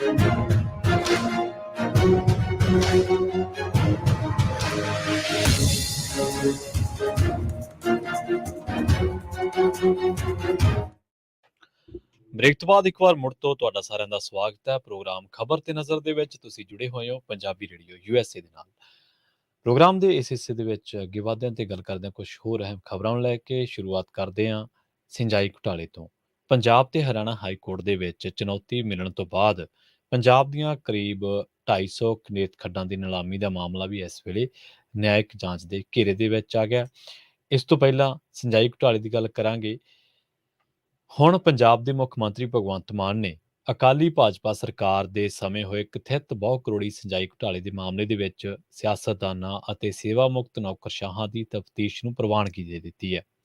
ਮੁੱਖ ਮੰਤਰੀ ਦੇ ਦਫ਼ਤਰ ਨੇ ਇਸ ਗੱਲ ਦੀ ਪੁਸ਼ਟੀ ਕੀਤੀ ਹੈ। ਇੱਕ ਸੀਨੀਅਰ ਅਧਿਕਾਰੀ ਨੇ ਦੱਸਿਆ ਕਿ ਸੂਬੇ ਦੇ ਮੁੱਖ ਸਕੱਤਰ ਵੱਲੋਂ ਮੁੱਖ ਮੰਤਰੀ ਦਫ਼ਤਰ ਨੂੰ ਸਿੰਜਾਈ ਘੁਟਾਲੇ ਨਾਲ ਸੰਬੰਧਿਤ ਮਾਮਲੇ ਦੀ ਫਾਈਲ ਭੇਜਦਿਆਂ ਅਗਲੇਰੀ ਜਾਂਚ ਦੀ ਸਿਫਾਰਿਸ਼ ਕੀਤੀ ਸੀ। ਅਧਿਕਾਰੀ ਨੇ ਦੱਸਿਆ ਕਿ ਵਿਜੀਲੈਂਸ ਦੀ ਤਫਤੀਸ਼ ਦੇ ਵਿੱਚ ਜੇਕਰ ਕੋਈ ਵੱਡਾ ਦੋਸ਼ੀ ਪਾਇਆ ਜਾਂਦਾ ਹੈ ਤਾਂ ਕਾਰਵਾਈ ਅਮਲ ਦੇ ਵਿੱਚ ਲਿਆਵਾਂਗੇ। ਵਿਜੀਲੈਂਸ ਅਧਿਕਾਰੀਆਂ ਨੇ ਕਿਹਾ ਹੈ ਕਿ ਤਫਤੀਸ਼ ਅੱਗੇ ਵਧਾਉਣ ਦੇ ਲਈ ਇਸ ਘੁਟਾਲੇ ਦੇ ਵਿੱਚ ਨਾਮਜ਼ਦ ਠੇਕੇਦਾਰ ਨੂੰ ਪੁੱਛਗਿੱਛ ਦੇ ਲਈ ਬੁਲਾਇਆ ਜਾਵੇਗਾ ਅਤੇ ਜੇਕਰ ਠੋਸ ਤੱਥ ਸਾਹਮਣੇ ਆਉਣਗੇ ਤਾਂ ਸੇਵਾ ਮੁਕਤ ਅਧਿਕਾਰੀਆਂ ਤੇ ਸਿਆਸਤਦਾਨਾਂ ਨੂੰ ਵੀ ਸੱਦਿਆ ਜਾ ਸਕਦਾ ਹੈ। ਪੰਜਾਬ ਵਿਜੀਲੈਂਸ ਬਿਊਰੋ ਨੇ ਜੂਨ ਮਹੀਨੇ ਦੇ ਵਿੱਚ ਅਕਾਲੀ ਭਾਜਪਾ ਸਰਕਾਰ ਦੇ ਸਮੇਂ ਜਿਹੜਾ ਸਿੰਜਾਈ ਘੁਟਾਲਾ ਹੋਇਆ ਸੀ, ਇਹਦੇ ਵਿੱਚ ਜਾਂਚ ਨੂੰ ਅੱਗੇ ਵਧਾਉਂਦਿਆਂ 3 ਸੇਵਾ ਮੁਕਤ IAS ਅਫਸਰਾਂ ਦੇ ਖਿਲਾਫ ਕਾਰਵਾਈ ਦੇ ਲਈ ਸਰਕਾਰ ਤੋਂ ਮਨਜ਼ੂਰੀ ਮੰਗੀ ਸੀ। ਵਿਜੀਲੈਂਸ ਬਿਊਰੋ ਵੱਲੋਂ ਭ੍ਰਿਸ਼ਟਾਚਾਰ ਰੋਕੂ ਐਕਟ ਦੀ ਧਾਰਾ 17A ਦੇ ਤਹਿਤ ਸਮਰੱਥ ਅਥਾਰਟੀ ਤੋਂ ਕਾਰਵਾਈ ਦੀ ਪ੍ਰਵਾਨਗੀ ਦੇ ਲਈ ਲਿਖਿਆ ਗਿਆ ਹੈ। ਸੂਬੇ ਦੇ ਪਰਸੋਨਲ ਵਿਭਾਗ ਨੇ ਵੀ ਮਾਮਲੇ ਦੇ ਨਾਲ ਸੰਬੰਧਿਤ ਵਿਸਥਾਰਤ ਫਾਈਲਾਂ ਤਿਆਰ ਕੀਤੀਆਂ ਨੇ। ਇੱਥੇ ਇਸ ਗੱਲ ਦਾ ਜ਼ਿਕਰ ਕਰਨਾ ਬਣਦਾ ਹੈ ਕਿ ਜਦੋਂ ਵਿਜੀਲੈਂਸ ਨੇ ਇਹ ਕੇਸ ਦੀ ਜਾਂਚ ਸ਼ੁਰੂ ਕੀਤੀ ਸੀ ਤਾਂ ਉਦੋਂ ਨਾਮਜ਼ਦ ਕੀਤਾ ਗਿਆ ਸੀ ਗੁਰਿੰਦਰ ਸਿੰਘ ਉਰਫ ਪਾਪਾ। ਇਹਨੇ ਇਕਬਾਲੀਆ ਬਿਆਨ ਕੀਤਾ ਸੀ ਜਿਹੜਾ ਕਿ ਮੁੱਖ ਦੋਸ਼ੀ ਵਜੋਂ ਨਾਮਜ਼ਦ ਸੀ। ਬਿਆਨ ਦੇ ਵਿੱਚ ਇਹਨੇ ਇਹ ਗੱਲ ਕਹੀ ਸੀ ਕਿ ਜਿਹੜੇ 3 ਸੇਵਾ ਮੁਕਤ IAS ਅਧਿਕਾਰੀ ਹੈ, 2 ਸਾਬਕਾ ਮੰਤਰੀ ਤੇ ਮੰਤਰੀਆਂ ਦੇ ਨਿੱਜੀ ਸਹਾਇਕਾਂ ਨੇ ਮੈਥੋਂ ਮੋਟੀਆਂ ਰਕਮਾਂ ਲਈਆਂ ਨੇ। ਤੇ ਬਿਊਰੋ ਵੱਲੋਂ ਇਹ ਜਿਹੜਾ ਇਕਬਾਲੀਆ ਬਿਆਨ ਸੀਗਾ 17 ਅਗਸਤ 2017 ਨੂੰ ਦਰਜ ਕੀਤਾ ਗਿਆ ਸੀ ਤੇ ਐਵੀਡੈਂਸ ਐਕਟ ਦੇ ਤਹਿਤ ਲਏ ਗਏ ਇਹਨਾਂ ਬਿਆਨਾਂ ਦੇ ਆਧਾਰ ਤੇ ਤਫਤੀਸ਼ੀ ਏਜੰਸੀ ਨੇ ਸਬੰਧਤ ਵਿਅਕਤੀਆਂ ਦੀ ਪੁੱਛਗਿੱਛ ਕਰਨੀ ਸੀ ਤੇ ਮਾਮਲੇ ਨੂੰ ਅੱਗੇ ਤੋਰਨਾ ਸੀ।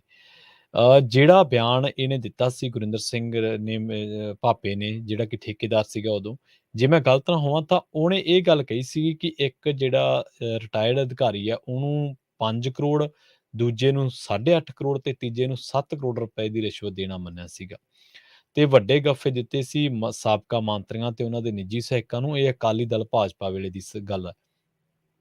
ਇੱਕ ਮੰਤਰੀ ਦੇ PA ਨੂੰ 2.5 ਕਰੋੜ ਰੁਪਇਆ ਦੇਣਾ ਸੀ ਤੇ ਇੱਕ ਸਾਬਕਾ ਮੰਤਰੀ ਨੂੰ 7 ਕਰੋੜ ਰੁਪਇਆ ਦੇਣਾ ਸੀ ਤੇ ਇਸੇ ਤਰ੍ਹਾਂ ਇੱਕ ਹੋਰ ਮੰਤਰੀ ਨੂੰ 4 ਕਰੋੜ ਰੁਪਇਆ ਦੇਣਾ ਸੀ।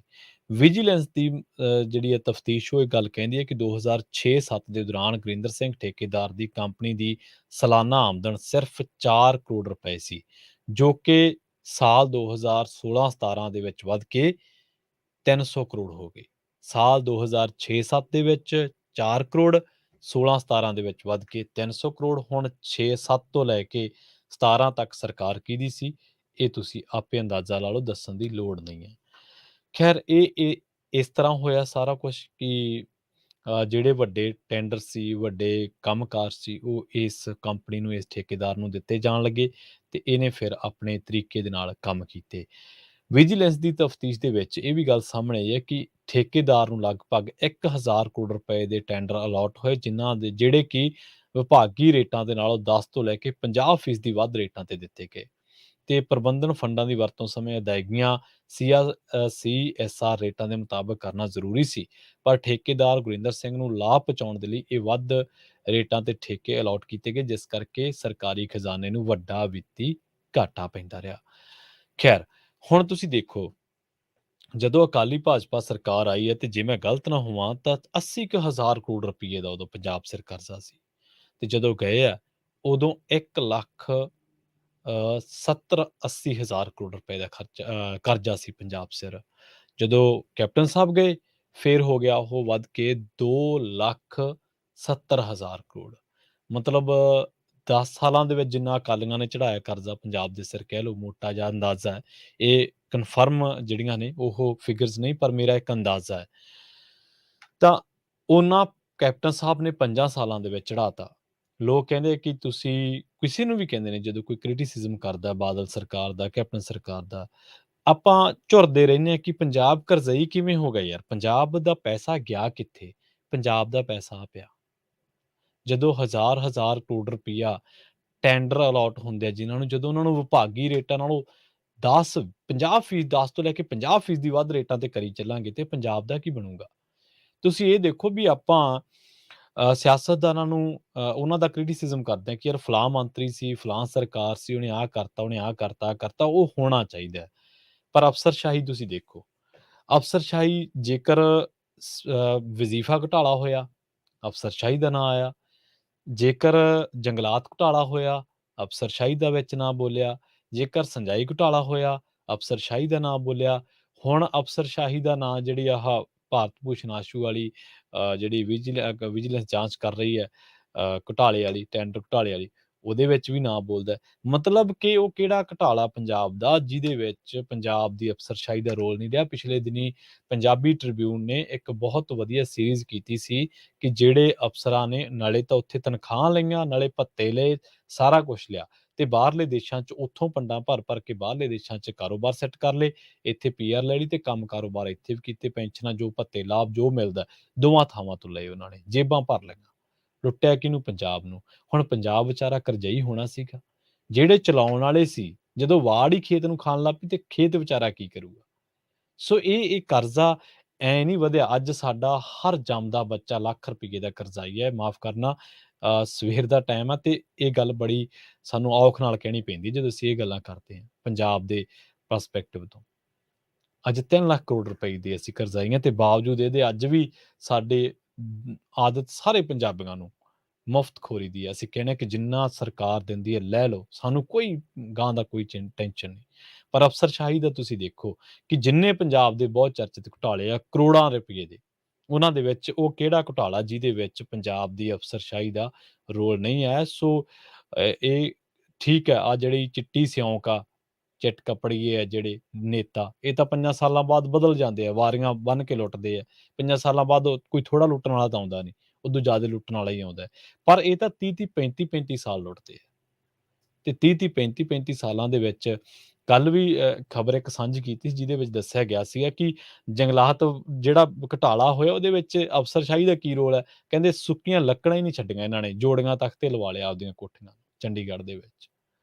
ਸੋ ਇਹ ਪੰਜਾਬ ਦੀ ਅਫ਼ਸਰਸ਼ਾਹੀ ਦਾ ਰੋਲ ਹੈ। ਕਿਸੇ ਦਿਨ ਜ਼ਰੂਰ ਸਾਂਝੀ ਸੱਥ ਪ੍ਰੋਗਰਾਮ ਦੇ ਵਿੱਚ ਬਾਤਫ਼ਸੀਲ ਵਿਦ ਫੈਕਟ ਚਰਚਾ ਕਰਾਂਗੇ ਇਸੇ ਮਸਲੇ ਨੂੰ ਲੈ ਕੇ ਕਿ ਸਿਆਸਤਦਾਨਾਂ ਨੂੰ ਤਾਂ ਸਾਡੇ ਬਾਰੇ ਪਤਾ ਸਾਨੂੰ ਤਾਂ ਉਹਨਾਂ ਬਾਰੇ ਪਤਾ ਲੱਗ ਜਾਂਦਾ, ਖਬਰਾਂ ਸ਼ੇਅਰ ਕਰ ਲੈਂਦੇ ਹਾਂ। ਪਰ ਜਿਹੜੀਆਂ ਹੋਰ ਖਬਰਾਂ ਖਾਸ ਕਰਕੇ ਅਫ਼ਸਰਸ਼ਾਹੀ ਨਾਲ ਜੁੜੀਆਂ ਉਹ ਅਸੀਂ ਬਹੁਤਾ ਚਿਰ ਉਹਨਾਂ ਤੇ ਗੱਲਬਾਤ ਜਿਹੜੀ ਆ ਨਹੀਂ ਕਰਦੇ। ਰੇਤ ਖੱਡਾਂ ਦੀ ਗੱਲ ਚੱਲੀ ਸੀ, ਉਹਦੇ ਬਾਰੇ ਜਾਂਦੇ-ਜਾਂਦੇ ਤੁਹਾਨੂੰ ਦੱਸਦੇ ਚੱਲਦੇ ਹਾਂ। ਪੰਜਾਬ ਤੇ ਹਰਿਆਣਾ ਹਾਈ ਕੋਰਟ ਦੇ ਵਿੱਚ ਚੁਣੌਤੀ ਮਿਲਣ ਤੋਂ ਬਾਅਦ ਪੰਜਾਬ ਦੀਆਂ ਕਰੀਬ 250 ਰੇਤ ਖੱਡਾਂ ਦੀ ਨਿਲਾਮੀ ਦਾ ਮਾਮਲਾ ਨਿਆਇਕ ਜਾਂਚ ਦੇ ਘੇਰੇ ਦੇ ਵਿੱਚ ਆ ਗਿਆ। ਇਸ ਮਾਮਲੇ ਦੇ ਵਿੱਚ ਸੁਣਵਾਈ ਹੋਈ ਹੈ ਤੇ ਇਸ ਮਾਮਲੇ ਦੇ ਵਿੱਚ ਸੁਣਵਾਈ ਤੋਂ ਬਾਅਦ ਮਾਈਨਿੰਗ ਮਹਿਕਮੇ ਦੀ ਪ੍ਰਕਿਰਿਆ ਅਧੀਨ ਕਰੀਬ 250 ਤੋਂ ਵੱਧ ਰੇਤ ਖੱਡਾਂ ਦੀ ਨਿਲਾਮੀ ਨੂੰ ਬ੍ਰੇਕ ਲੱਗਣ ਦੀ ਸੰਭਾਵਨਾ ਪੂਰੀ ਬਣ ਗਈ ਹੈ। ਹੁਣ ਖਨਨ ਵਿਭਾਗ ਹੈ ਜਿਹੜਾ ਉਹ ਰੇਤ ਖੱਡਾਂ ਨੂੰ ਫਿਲਹਾਲ ਨਿਲਾਮ ਨਹੀਂ ਕਰ ਸਕੇਗਾ। ਅਸਲ ਦੇ ਵਿੱਚ ਜਿਹੜੀ ਹੈ ਪੁਰਾਣੀ ਸਰਕਾਰ ਵੱਲੋਂ 3 ਸਾਲਾਂ ਲਈ ਪੰਜਾਬ ਨੂੰ 7 ਬਲਾਕਾਂ ਦੇ ਵਿੱਚ ਵੰਡ ਕੇ ਰੇਤ ਦੀ ਖੁਦਾਈ ਕਰਵਾਈ ਜਾ ਰਹੀ ਸੀ, ਜਿਸ ਦੇ ਬਦਲੇ ਦੇ ਵਿੱਚ ਸਾਲਾਨਾ 100 ਕਰੋੜ ਰੁਪਇਆ ਪੰਜਾਬ ਦੇ ਖਜ਼ਾਨੇ ਦੇ ਵਿੱਚ ਆਉਣਾ ਸੀ।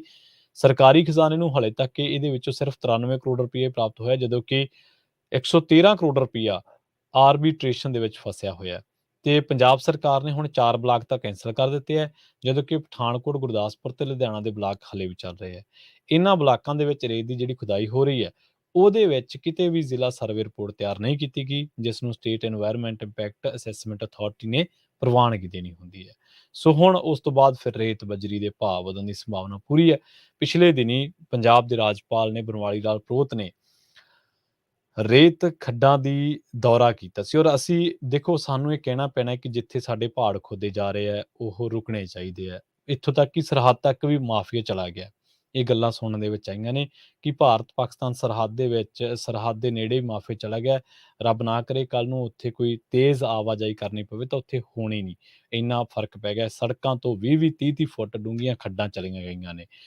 ਸੋ ਪਰ ਉਹਨਾਂ ਨੇ ਮਸਲਾ ਤਾਂ ਚੱਕਿਆ ਇਹ, ਪਰ ਉਹਨਾਂ ਨੇ ਮਸਲੇ ਦਾ ਹੱਲ ਨਹੀਂ ਦੱਸਿਆ। ਜੇ ਮਸਲਾ ਚੱਕਣ ਜਾਣਦੇ ਆ ਤੇ ਮਸਲੇ ਦਾ ਹੱਲ ਵੀ ਦੱਸਣ ਕਿ ਇਹ ਕਿਉਂ ਹੋ ਰਿਹਾ। ਉਹ ਕਹਿੰਦੇ ਕਿ ਨਸ਼ਾ ਹੁੰਦਾ ਤਾਰੋਂ ਪਾਰ, ਹੁਣ ਤਾਰੋਂ ਪਾਰ ਕਿਹਨੇ ਰੋਕਣਾ? ਉੱਥੇ ਪੰਜਾਬ ਸਰਕਾਰ ਦੀ ਪੁਲਿਸ ਤਾਂ ਹੈ ਨੀ ਗੀ। ਅਸੀਂ ਵੀ ਜੇ ਲੌਜੀਕਲੀ ਦੇਖੀਏ ਵੈਸੇ ਤਾਂ ਅਸੀਂ ਕ੍ਰਿਟਿਸਿਜ਼ਮ ਕਰਾਂਗੇ ਪੰਜਾਬ ਸਰਕਾਰ ਨੂੰ ਕਿ ਭਾਈ ਨਸ਼ੇ ਤੇ ਕਾਬੂ ਪਾਓ ਤੁਸੀਂ, ਪਰ ਉੱਥੇ ਪੰਜਾਬ ਸਰਕਾਰ ਨੂੰ ਤਾਂ ਬੀਐਸਐਫ ਹੈ। ਸੋ ਇਹ ਸਾਡੇ ਰਾਜਪਾਲ ਜੀ ਨੂੰ ਚਾਹੀਦਾ ਕਿ ਥੋੜ੍ਹਾ ਜਿਹਾ ਇਹਨਾਂ ਨੂੰ ਤਾਂ ਟਕੋਰ ਰਹੇ ਨੇ, ਕੋਈ ਗੱਲ ਨਹੀਂ, ਪੰਜਾਬੀਆਂ ਨੂੰ ਵੀ ਤਾਨੇ ਜੇ ਮਾਰ ਰਹੇ ਨੇ, ਕੋਈ ਗੱਲ ਨਹੀਂ, ਪਰ ਥੋੜ੍ਹਾ ਜਿਹਾ ਜਿੱਥੇ ਤੁਹਾਡੀ ਪਹੁੰਚ ਹੈ ਤੇ ਉੱਥੇ ਜਾ ਕੇ ਤੁਹਾਡੀ ਆਵਾਜ਼ ਵੀ ਮਿਊਟ ਹੋ ਜਾਂਦੀ ਹੈ, ਥੋੜ੍ਹਾ ਜਿਹਾ ਉੱਥੇ ਜਾ ਕੇ ਵੀ ਆਵਾਜ਼ ਕੱਢਿਆ ਕਰੋ। ਉੱਥੇ ਦਿੱਲੀ ਦਰਬਾਰ ਦੇ ਵਿੱਚ ਵੜਦਿਆਂ ਸਾਰ ਹੀ ਨੀਵੀਆਂ ਪੈ ਜਾਂਦੀਆਂ ਤੁਹਾਡੇ। ਖੈਰ ਇੱਕ ਬੜੀ ਮੰਦਭਾਗੀ ਖਬਰ ਹੈ। ਤਰਨਤਾਰਨ ਤੋਂ ਪਿੰਡ ਗੱਗੋਬੂਆ ਦੇ ਵਿੱਚ ਨਸ਼ਾ ਵੇਚਣ ਵਾਲਿਆਂ ਦੇ 5 ਮੈਂਬਰੀ ਗਿਰੋਹ ਨੇ ਮਾਂ ਪੁੱਤ ਨੂੰ ਨਿਰਵਸਤਰ ਕਰਕੇ ਉਹਨਾਂ ਦੀ ਕੁੱਟਮਾਰ ਕੀਤੀ। ਪੀੜਤ ਮਹਿਲਾ ਰਣਜੀਤ ਕੌਰ ਨੇ ਨਸ਼ਾ ਕਾਰੋਬਾਰੀਆਂ ਦੀਆਂ ਹਰਕਤਾਂ ਤੇ ਇਤਰਾਜ਼ ਜਤਾਇਆ ਸੀ। ਪੀੜਤ ਪਰਿਵਾਰ ਫਿਲਹਾਲ ਰੂਪੋਸ਼ ਹੈ ਅਤੇ ਪੁਲਿਸ ਨੇ ਫੌਜਦਾਰੀ ਅਤੇ ਆਈਟੀ ਐਕਟ ਦੀਆਂ ਧਾਰਾਵਾਂ ਦੇ ਤਹਿਤ ਕੇਸ ਦਰਜ ਕਰਕੇ ਮੁਲਜ਼ਮਾਂ ਦੀ ਭਾਲ ਸ਼ੁਰੂ ਕਰ ਦਿੱਤੀ ਹੈ। ਇਹ ਮੁੱਖ ਮੁਲਜ਼ਮ ਸਿਕੰਦਰ ਸਿੰਘ ਕੁਝ ਦਿਨ ਪਹਿਲਾਂ ਹੀ ਜੇਲ੍ਹ ਦੇ ਵਿੱਚੋਂ ਬਾਹਰ ਆਇਆ ਤੇ ਨਸ਼ੀਲੇ ਪਦਾਰਥਾਂ ਦੀ ਬਰਾਮਦਗੀ ਦੇ ਵਿੱਚ ਕੇਸ ਦੇ ਵਿੱਚ ਬੰਦ ਸੀਗਾ ਤੇ ਉਹ ਰਣਜੀਤ ਕੌਰ ਦੇ ਘਰੇ ਦਾਖਲ ਹੋਏ ਤੇ ਉਹਨਾਂ ਦੀ ਕੁੱਟਮਾਰ ਕੀਤੀ ਤੇ ਇਸ ਬੀਬੀ ਨੂੰ ਵੀ ਅਰਧ-ਨਗਨ ਕੀਤਾ ਤੇ ਘਰ ਦੇ ਕੀਮਤੀ ਸਮਾਨ ਨੂੰ ਅੱਗ ਵੀ ਲਾਈ ਤੇ ਫਿਰ ਉਹਦੇ ਮੁੰਡੇ ਗੁਰਪਾਲ ਸਿੰਘ ਨੂੰ ਘਰੋਂ ਧੂ ਕੇ ਪਿੰਡ ਦੇ ਚੁਰਾਹੇ ਦੇ ਵਿੱਚ ਲਿਆਏ ਤੇ ਉਹਦੀ ਵੀ ਕੁੱਟਮਾਰ ਇਹਨਾਂ ਨੇ ਕੀਤੀ ਤੇ ਇੱਕ ਧੀ ਦੇ ਵੀ ਸੱਟਾਂ, ਮੇਰੇ ਖਿਆਲ ਦੇ ਵਿੱਚ ਉਹ ਸ਼ਾਇਦ ਮਾਈਨਰ ਆ, ਉਹਦੇ ਵੀ ਸੱਟਾਂ ਜਿਹੜੀਆਂ ਨੇ, ਨਾਬਾਲਗ ਧੀ ਦੇ ਵੀ ਇਹਨਾਂ ਨੇ ਸੱਟਾਂ ਮਾਰੀਆਂ ਨੇ। ਖੈਰ ਪੁਲਿਸ ਮਾਮਲੇ ਦੀ ਜਾਂਚ ਜਿਹੜੀ ਕਰ ਰਹੀ ਹੈ। ਨਸ਼ੇ ਦਾ ਹੁਣ ਜਿਹੜਾ ਡਰੱਗ ਮਾਫੀਆ ਜਿਹੜਾ ਨਸ਼ੇ ਦਾ ਕਾਰੋਬਾਰ ਕਰਦਾ ਹੈ, ਉਹ ਹੁਣ ਪੰਜਾਬ ਦੀਆਂ ਦੇਹਲੀਆਂ ਤੱਕ ਵੀ ਆ ਗਿਆ। ਦੇਹਲੀਆਂ ਤੇ ਤਾਂ ਪਹਿਲਾਂ ਹੀ ਸੀ ਸਾਡੇ ਨੌਜਵਾਨਾਂ ਤੇ, ਹੁਣ ਸਾਡੇ ਚੁੱਲ੍ਹੇ ਚੌਂਕਾਂ ਤੀਕਰ ਵੀ ਆ ਗਿਆ। ਆਪਾਂ ਦੇਖੀ ਸੀ ਖਬਰ ਪਿਛਲੇ ਦਿਨੀ, ਇੱਕ ਮਾਂ ਪੁੱਤ, 2 ਪੁੱਤ ਸੀਗੇ, ਇੱਕ ਮਾਂ ਸੀ, ਉਹਨਾਂ ਨੇ ਕੋਠੀ ਦੀਆਂ ਗਰਿੱਲਾਂ ਤੱਕ ਵੇਚਦੀਆਂ ਸੀ, ਨਸ਼ੇ ਦੇ ਆਦੀ ਹੋ ਗਏ ਸੀ। ਖੈਰ ਪ੍ਰੋਗਰਾਮ ਖਬਰ ਤੇ ਨਜ਼ਰ ਦੇ ਵਿੱਚ ਹੁਣ ਇੰਨਾ ਹੀ। ਅਗਲਾ program update America. Update America program ਦੇ ਵਿੱਚ ਹਰਜੋਤ ਸਿੰਘ ਖਾਲਸਾ ਜੀ ਤੇ ਰਾਜਕਰਨਵੀਰ ਸਿੰਘ ਜੀ ਅਮਰੀਕਾ ਦੇ ਨਾਲ-ਨਾਲ ਵਿਸ਼ਵ ਭਰ ਦੇ ਵਿੱਚ ਵਾਪਰੀਆਂ ਅਹਿਮ ਅਤੇ ਵੱਡੀਆਂ ਘਟਨਾਵਾਂ ਬਾਰੇ ਤੁਹਾਨੂੰ ਦੇਣਗੇ ਖਾਸ ਜਾਣਕਾਰੀਆਂ। ਜੁੜੇ ਰਹੋ ਪੰਜਾਬੀ ਰੇਡੀਓ ਯੂਐਸਏ ਦੇ ਨਾਲ। ਪੰਜਾਬੀ ਰੇਡੀਓ ਯੂਐਸਏ ਦੇ ਪ੍ਰੋਗਰਾਮਾਂ ਦੀ ਬਾਬਤ ਤੁਸੀਂ ਆਪਣਾ ਫੀਡਬੈਕ ਵੀ ਸਾਨੂੰ ਦੇ ਸਕਦੇ ਹੋ ਕਿ ਅਸੀਂ ਕਿੱਥੇ ਕੋਈ ਚੀਜ਼ਾਂ ਦੇ ਵਿੱਚ ਬਦਲਾਅ ਕਰ ਸਕਦੇ ਹਾਂ। ਪੰਜਾਬੀ ਰੇਡੀਓ ਯੂਐਸਏ ਦੇ ਸੋਸ਼ਲ ਮੀਡੀਆ ਪਲੇਟਫਾਰਮਸ ਤੇ ਜੁੜ ਕੇ ਵੀ ਤੁਸੀਂ ਆਪਣੀ ਰਾਏ ਰੱਖ ਸਕਦੇ ਹੋ। ਪੰਜਾਬੀ ਰੇਡੀਓ ਯੂਐਸਏ ਦੇ ਸਾਰੇ ਪ੍ਰੋਗਰਾਮ ਸਾਡੇ ਅਫੀਸ਼ੀਅਲ ਫੇਸਬੁੱਕ ਪੇਜ ਤੇ ਨਾਲੋਂ ਨਾਲ YouTube ਚੈਨਲ ਤੇ ਪਏ ਹੁੰਦੇ ਨੇ, ਤੁਸੀਂ ਉੱਥੇ ਜਾ ਕੇ ਉਹਨਾਂ ਨੂੰ ਦੇਖ ਵੀ ਸਕਦੇ ਹੋ। ਜੇਕਰ ਸਬਸਕ੍ਰਾਈਬ ਨਹੀਂ ਕੀਤਾ ਤਾਂ ਪੰਜਾਬੀ ਰੇਡੀਓ ਯੂਐਸਏ ਦਾ ਅਫੀਸ਼ੀਅਲ YouTube ਚੈਨਲ ਤੁਸੀਂ ਸਬਸਕ੍ਰਾਈਬ ਜ਼ਰੂਰ ਕਰ ਲਿਓ ਤੇ ਬੈਲ ਆਈਕਨ ਦਬਾਉਣਾ ਨਾ ਭੁੱਲਿਓ। ਬਹੁਤ ਬਹੁਤ ਧੰਨਵਾਦ।